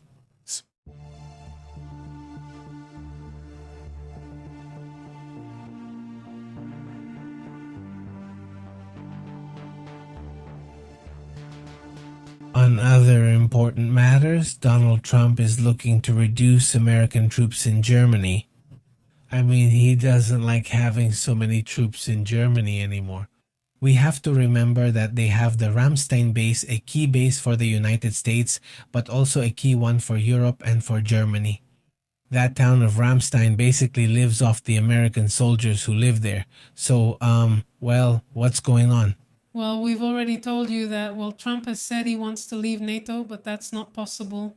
Legally, it's not possible, but he could pull out all the US military presence in Europe. Yes. And this is also because of what Frederick Meck commented, obviously, that Iran has humiliated Donald Trump's administration.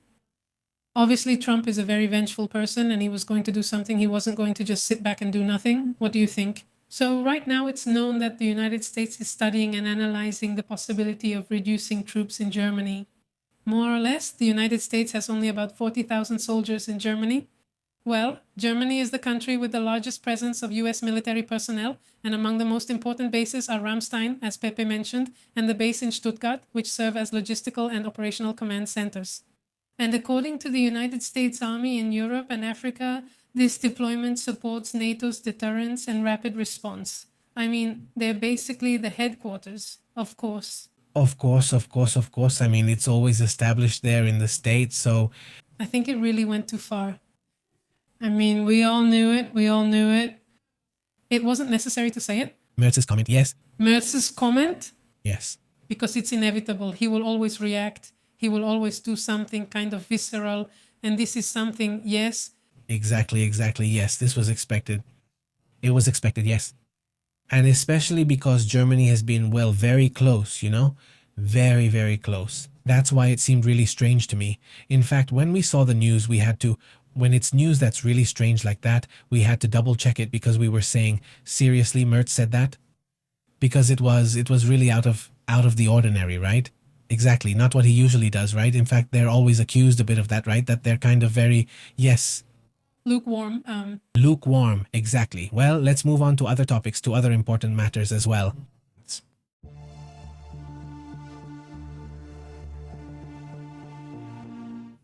Well, the United States, we have to remember that it has already seized 2 oil tankers as they were leaving the Strait of Hormuz.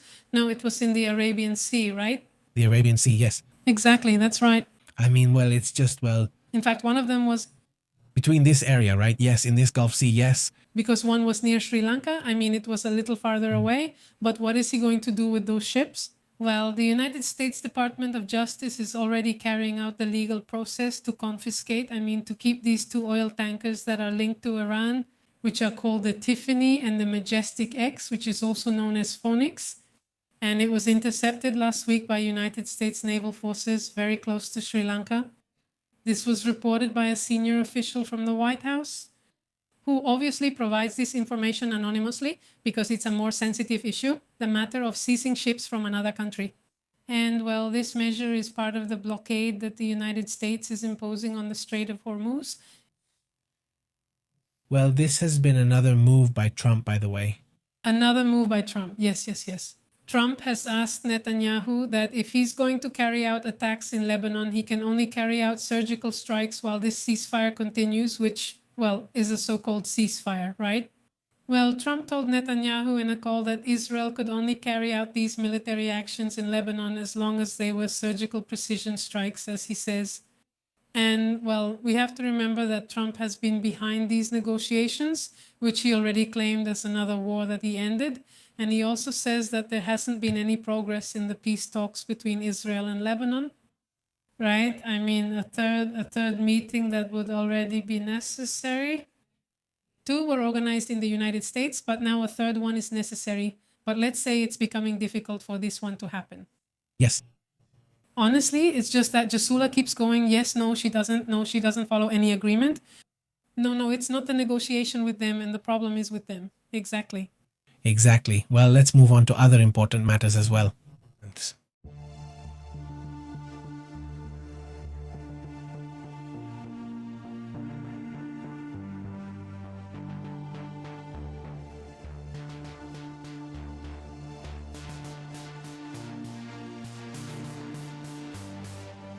Let's listen to this curious comment made by Donald Trump. Check out this topic. Are you considering moving NASA's headquarters from Washington to Texas, Ohio, or Florida when the contract expires? Are you considering it? Well, the best person to answer you is the man right here. Did you hear that question with those ears of yours? He has excellent hearing. It's highly developed. A trick of the trade, sir. What? What? I mean, obviously not hearing, I meant ears. Yes, ears. Or yes, but I mean, Like, the poor guy really does look like, I mean, is this the one from NASA? yes, it's Mann. Yes, Isaac Mann. Remember, Elon Musk suggested this character when he and Trump were very close friends. They're still friends, right? Yes. When he was the Doge guy, he suggested him as the head of NASA. He has traveled. He's a businessman, but he has also already traveled to space. And at one point, Trump withdrew him as a candidate, but then he talked to Musk again and they put him back. I think he's a good option because he really is someone who's interested in research. He really cares about science But he makes fun of his ears. but he makes fun. Obviously, you know, he always finds something to make fun of. And well, this time he picked on his ears. I mean, but you guys better not make fun of him, okay? You guys don't be friendly. And I ended up looking like a fool. Okay, you would know again too. If someone says, I have big ears, but I'll be a millionaire and eat well, I'll gladly keep the ears. Who wouldn't want to be a super millionaire? Who is it? Let's investigate so you can see for yourself. Does he have big ears? No, because he's very smart when it comes to business. Jared Isaacman, let me say, entrepreneur, commercial astronaut, is the founder of Draken Internationals, which is a private Air Force provider, and founder and CEO of Shift for Payments, a payment processor. In February 2023, his net worth was estimated at $2 billion. Which would you prefer, the $2 billion or the ears? He has a great ear for business. Well, take a look. Some people have a good eye for business, and he does, right? Obviously, we're missing those. I'm no fool, so everyone has their flaws, right? Or their characteristics, let's say, right? Alright, let's move on to other matters. It says, what's it called? Motor ray. He says metro ray. He says in what they've been testing, he says, hey, yeah, that's really crazy. Do you have the picture of this one? The motor ray one. The monorail one. Monorail, how scary the monorail scares me. Let's see who wants to get on that, right? Jeez. They're saying we have Disney now here and this and this. Let's see. Let's check this out. Monorail. Let's see if what happened in The Simpsons happens to me. No, shut up. Let's go to another one. Let's go to that image, which has been quite controversial. Let's go with that.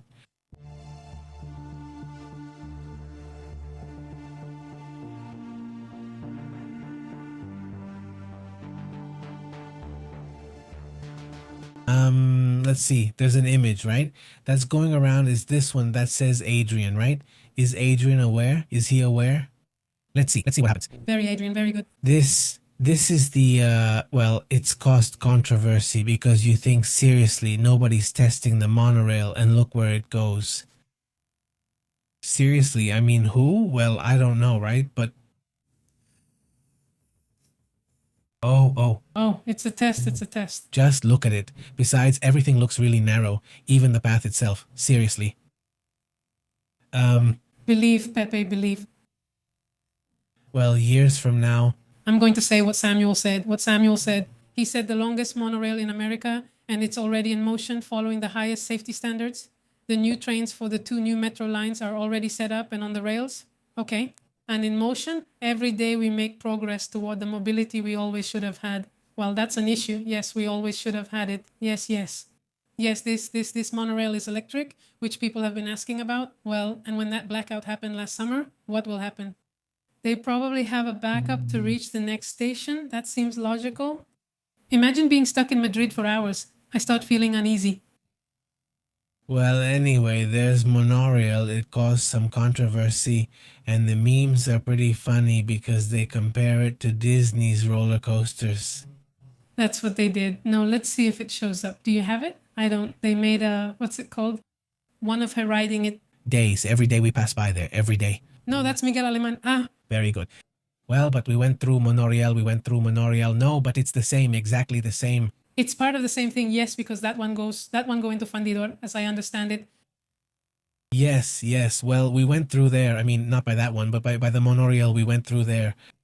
And yes, I pass by quickly when I go through there. Yes.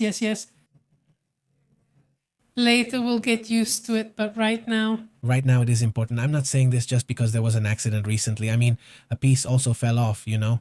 But that was the crane's fault, not the designs. A crane dropped a piece of what it was carrying, part of the construction, whatever it was, and it fell on a car. I mean, I pass by there every day, and obviously the car was totaled and the person was injured. The person and his wife are in the hospital, yes. And they complained that not even, it was like, so that the advisor from Amado's office, instead of seeing what they can offer them, how they can help them, well, obviously they are the ones responsible. And that one looked bad. He says it reminds him of that Simpsons episode, the monorail one. Exactly. He says... And he's going to open the toolbox. No, yes. There will be an opossum in the toolbox. Opossum. I named the big one Kuka. Here you go. What you're going to find here is, well, squirrels or maybe a bear, some bears. Greetings to Adrian. He says, joking aside, maybe an internal fire or earthquake, but there are no earthquakes here. I don't see it in the long run. There just aren't any quakes here. The good thing is the ones that do happen are very small. Yes. He chooses it. It can happen anywhere. I mean, an earthquake too. Yes, but let's say... It's not common at all. It's not a seismic area. The fire is like that. Yes, it is. We don't expect anything to happen to us. Yes. He says, greetings to Emma. How are you, Emma? And that's it. He says, with an earthquake, it collapses. There aren't strong earthquakes here, fortunately. Greetings to Rublox. He's also here. He says, Rublo MX. He says the deadliest thing, I don't know if it's deadly, I haven't been over there, but I suppose it's the radiation or the pieces of rock traveling, moving like fireballs. I imagine so. Greetings to Beto Barba. How are you? He's also here. And, well, thank you. Greetings to MT. He says in Japan there are stores with no staff where you serve yourself and pay on your own. Yes, they have them there. Thank you. The closest thing here are self-checkouts, but there's always someone there. Yeah, I mean, well, still self-checkout is really interesting because honestly, it makes things a lot faster. I mean, sometimes you just have a few things and you don't want to be in a long line and, well...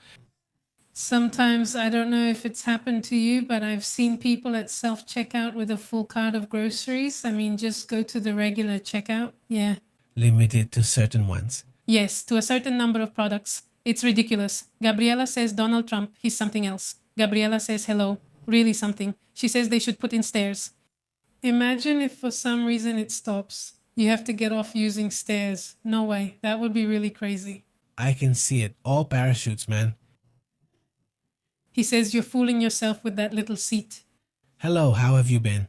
Very good. Greetings also to Carlos Santiago. How are you, Carlos Santiago? Hello, Carlos. Greetings. Pepe Putin says he supports Iran having nuclear weapons, but he doesn't support Germany and other NATO countries having them. Yes, no, not that. Greetings to Ofe Mendes. Hello, Ofe. And greetings also to Ben. How are you, Ben? Hello, Ben. To Magolandia. It says Russia doesn't have a nuclear weapon in space, just like that on the list. Greetings to Eric Marino. How are you, Eric? To Zarate. How are you, Zarate? Greetings to Zarate.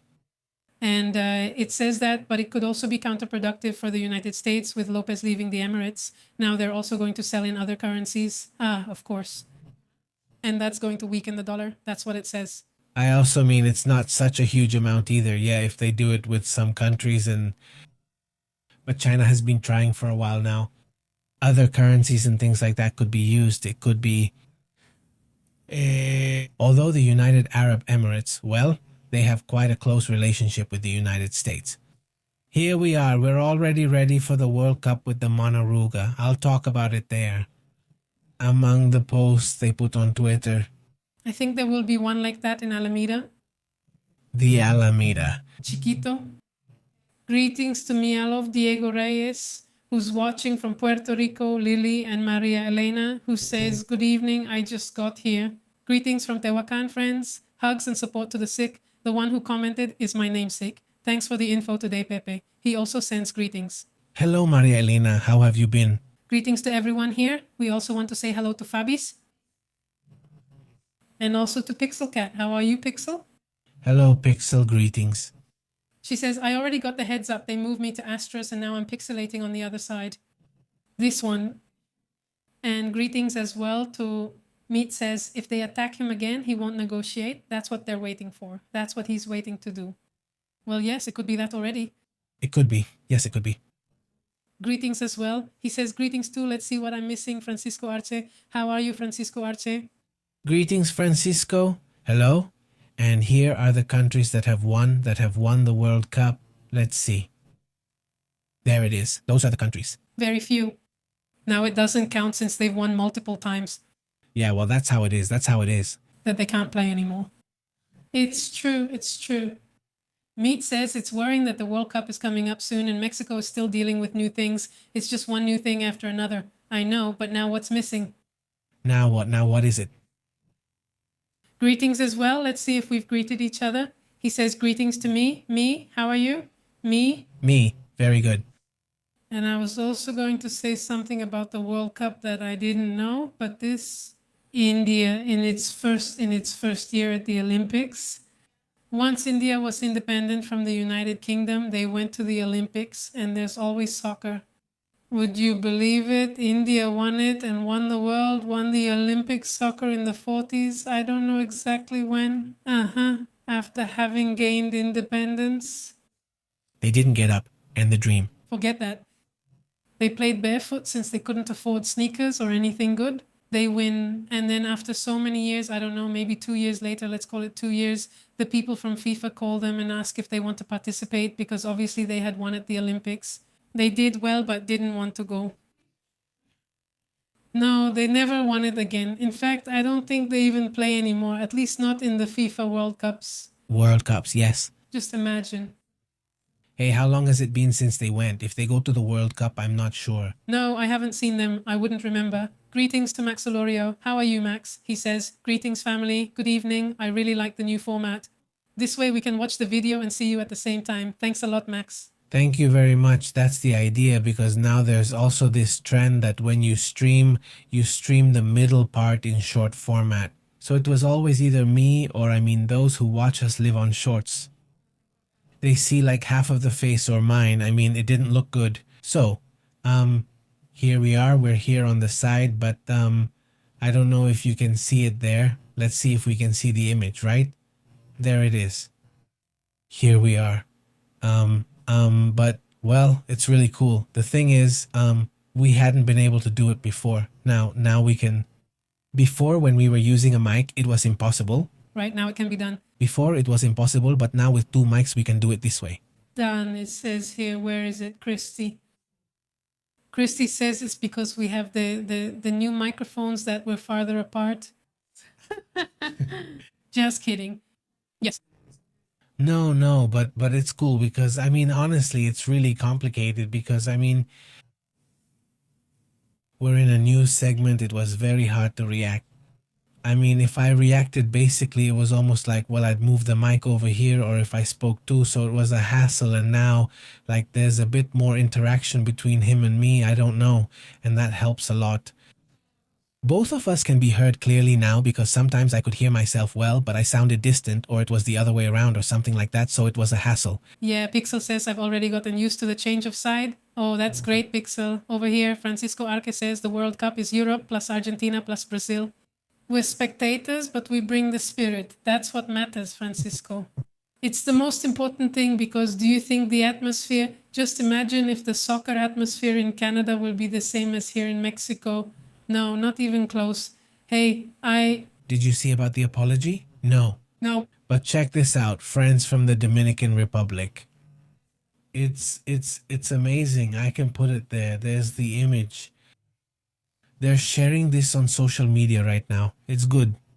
It says, let me read the comment because it says, let's see, torrential rain warning, flash floods hit the Dominican Republic today.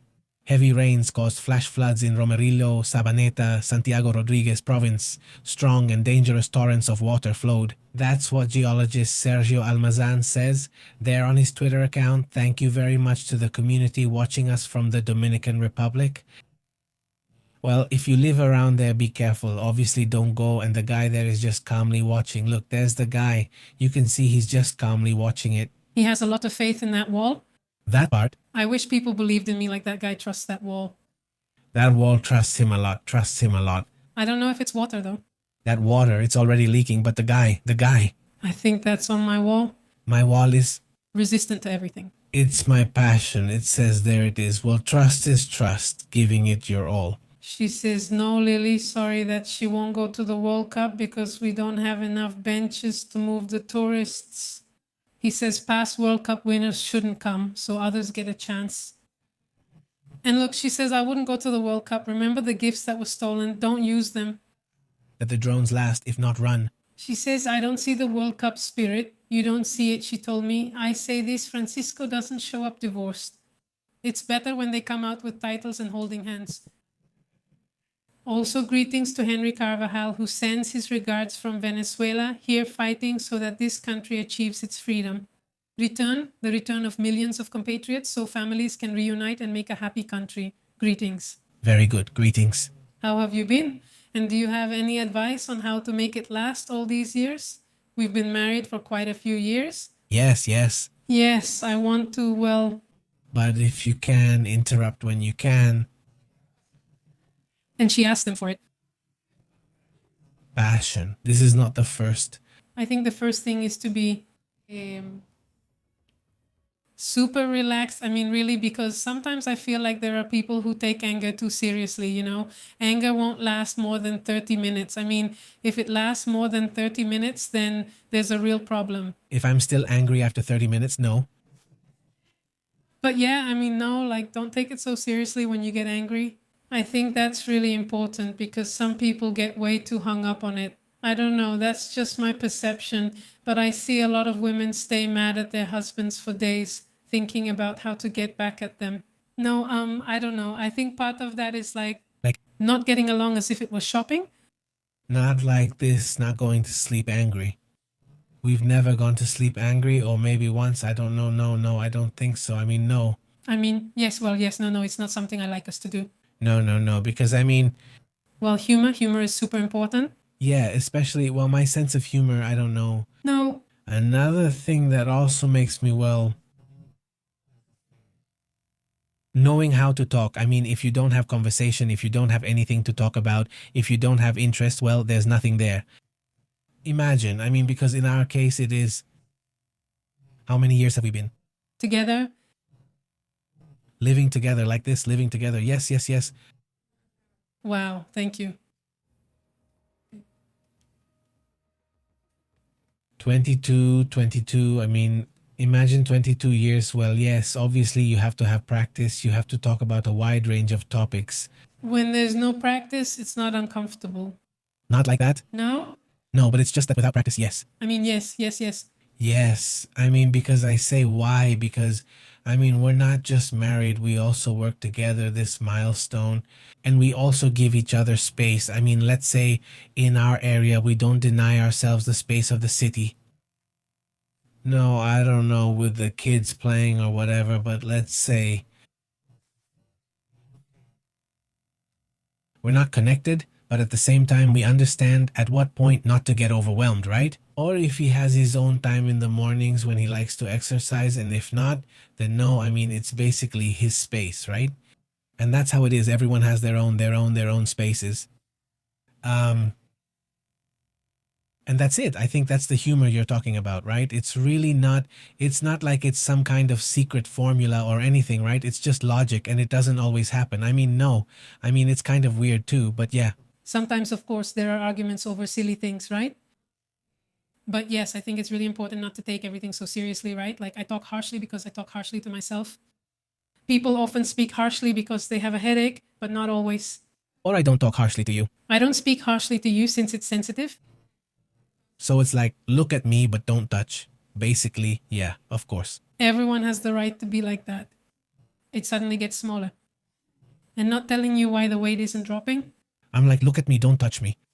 It says, I like how they look now in the presentation. Let me tell you, the volume is perfect, but when they put Trump or others on, the volume goes up a lot. Okay, to take. All right, let's go ahead and test that topic here as well, because I'm seeing something here. It shows me that the audio is fine, but maybe it's not that good, so I don't know how we do this. Like, all right. I'll play one of Trump's videos. Trump's videos always come in really quiet. The thing with him is that they're always quiet. So I want to turn it up all the way. Maybe I'm overdoing it, turning it up too much. Let's see. Let's play it. This is one of the dubbed ones and one of the quiet ones. I think this is one of the quiet ones. Let's see. Let's listen to it. And you tell me, turn it up, turn it down, etc. Okay, let's see. There it is. It's Eva. You spoke with Vladimir Putin not long ago. You talked to him about, I did today. You talked to him about, well, For example, it's really low for me. Right now, at this moment, it's really low for me. Tell me how you hear it. Here it goes again. sir, you spoke with Vladimir Putin not long ago. You talked to him about it. I did today. You talked to him about it. Progress in space, yes, and something else. And no, we talked about space. I didn't talk about Ukraine, and I talked a little about Iran. No. Okay. What do you think? Let's see what they say, right? Let's see what they say. Greetings as well. Let's see who's here. It says, looks like I really like the new format. I'm going back to the beginning to watch the whole thing. Greetings, it seems like. Thanks for coming here. A big hello. It says, come. It says, Pepe, no sharks. All nervous. Ha ha ha. Greetings. And Francisco Garza says, it's because Pepe knows the magic word. Yes, my love. I think I've said it. He should go say that. Yes, my love. That. Like that. No. Like that. That phrase. No, yes, that phrase, no. No. Also yes. Yes, my queen. No, he doesn't call me queen either. Lily says, oh, almost my age. Ha ha ha. He says, the trumpet sounds really good. The volume is good. Christy says, oh. It sounds good? And he says, it has good volume. Come. He says, it sounds really good. Perfect. And he says, Well, there it is. I mean, now I'm going to put another one on. Here it goes, because it's coming. it sounds low to us, but not to them. Uh-huh. Exactly, exactly. I mean, they all come out of sync with audio like this. Look, let's play another one, just random. Let's pick Dan Kane's, right? General Dan Kane. Let's listen to it over there. Did you consider this risk? Of course, this department has analyzed every aspect of this risk, and that's because this department analyzes. But sending the minesweepers from the Gulf of Singapore weeks before the war, we have many capabilities that you may or may not be aware of at a classified level to deal with mines. By the way, would the Trump-class battleships have helped with this? You're talking about the prospect of a future battleship that we welcome in the fleet. Did you catch the last part? Not the beginning. It sounded distorted. Yes, it sounds perfect. Yeah? Okay, go ahead. Yeah, the thing about Pete Hedges is that he yells a lot. It's a hassle, yeah. He has to be here going up and down. But anyway, yeah. That volume is really good, says Christy. I mean, at first it was louder and then it wasn't, right? Yeah, right. And Italo Pepe says, what do you think about the issue between the United States and Cuba? The United States with Cuba, well, nothing really. I mean, in the end, I do think that Trump wants to sell to Cuban voters over there in, what's it called? In Florida and in other regions, sell them the idea that he wants to, like, liberate them from, from the Cuban regime. It is also a very weak moment for the regime, but at the same time, like, well, I kind of see it as difficult, especially because China is investing a lot in the Cubans, right? They've been getting very involved in the idea that no one should mess with Cuba, which is basically like a red line. It's a topic that we'll come back to analyze or discuss later. I mean, what does China want to do with Cuba? Or maybe they want to make Cuba like their Taiwan, right? Like the United States saying Taiwan is mine. The United States claims influence over Taiwan, while China claims influence over Cuba. I'm not sure if that's the main issue, but it seems to me that there will be an operation. I mean, I really do think there will be an operation. These are the same signs seen with Venezuela. I mean, basically the only difference, and that's where I think maybe Trump slips up by not doing anything else, is that there's no oil, right? So on that topic, it's like in the end, he's really interested in the business side. I mean, it's a reality. He says it himself. It's not something he hides, right?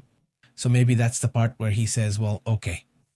Maybe next time, young man, right? I mean, just don't get involved in that topic. And getting involved there does get you in trouble with other countries that may not have as many interests, but they do have some interest. I mean, we're talking about European countries that have hotels there, and Mexico too. I mean, the current government has been very close. But it's not just the current government, okay? I mean, other governments in the past have also been close to the island. And well, that's also been like those red lines that maybe... Well, that's what sometimes makes me think it won't happen, But what has been shown so far is that, well, they've all been one after another, right? Since when? In 2026, right? Venezuela, and then Iran, and all the ones that were announced. I mean, it's not like he hid them, right? I'm going for Venezuela, okay. I'm going for Iran, okay. I'm going for Cuba. Well, my logic is that he's going to go. I mean, my logic is that he's going to go, even though sometimes it seems like he won't. That's how it seemed with Venezuela, right? It seemed like it was a bluff. And with Iran, it seemed like it was a bluff. And well, in the end, he really has been taking action, right? Yeah. He says that, Good evening, Lily. Greetings. Greetings, Teresa Rodriguez. How are you, Teresa? Greetings. Oh, come on, let's go, right? Let's go, guys. Remember that we're on WhatsApp and Telegram, and we send you notifications about the live streams, but we're also on Facebook, Instagram, and Buenissimo. Hugs, take care, and have an excellent day. And we'll keep talking. We'll keep discussing what's happening in the world in international affairs. Thank you so much for your comments. All right, so see you tomorrow, okay? We'll be talking early about what's happening in the world. See you later. We interrupt your programming. Regular. Thank you for tuning into the truth. This is Pepe Live. The truth is intense. Pure. The extraordinary is real. Pure. Here we analyze it with a global perspective. Don't miss out. Join the channel. Pepe Live running the broadcast. Pepe and Astrid telling it like it is. We respect raw journalism here. Turn on alerts. Don't lose track. Until next time. Yes, sir. We're taking attendance. Subscribe. Pepe Live in the house. Subscribe.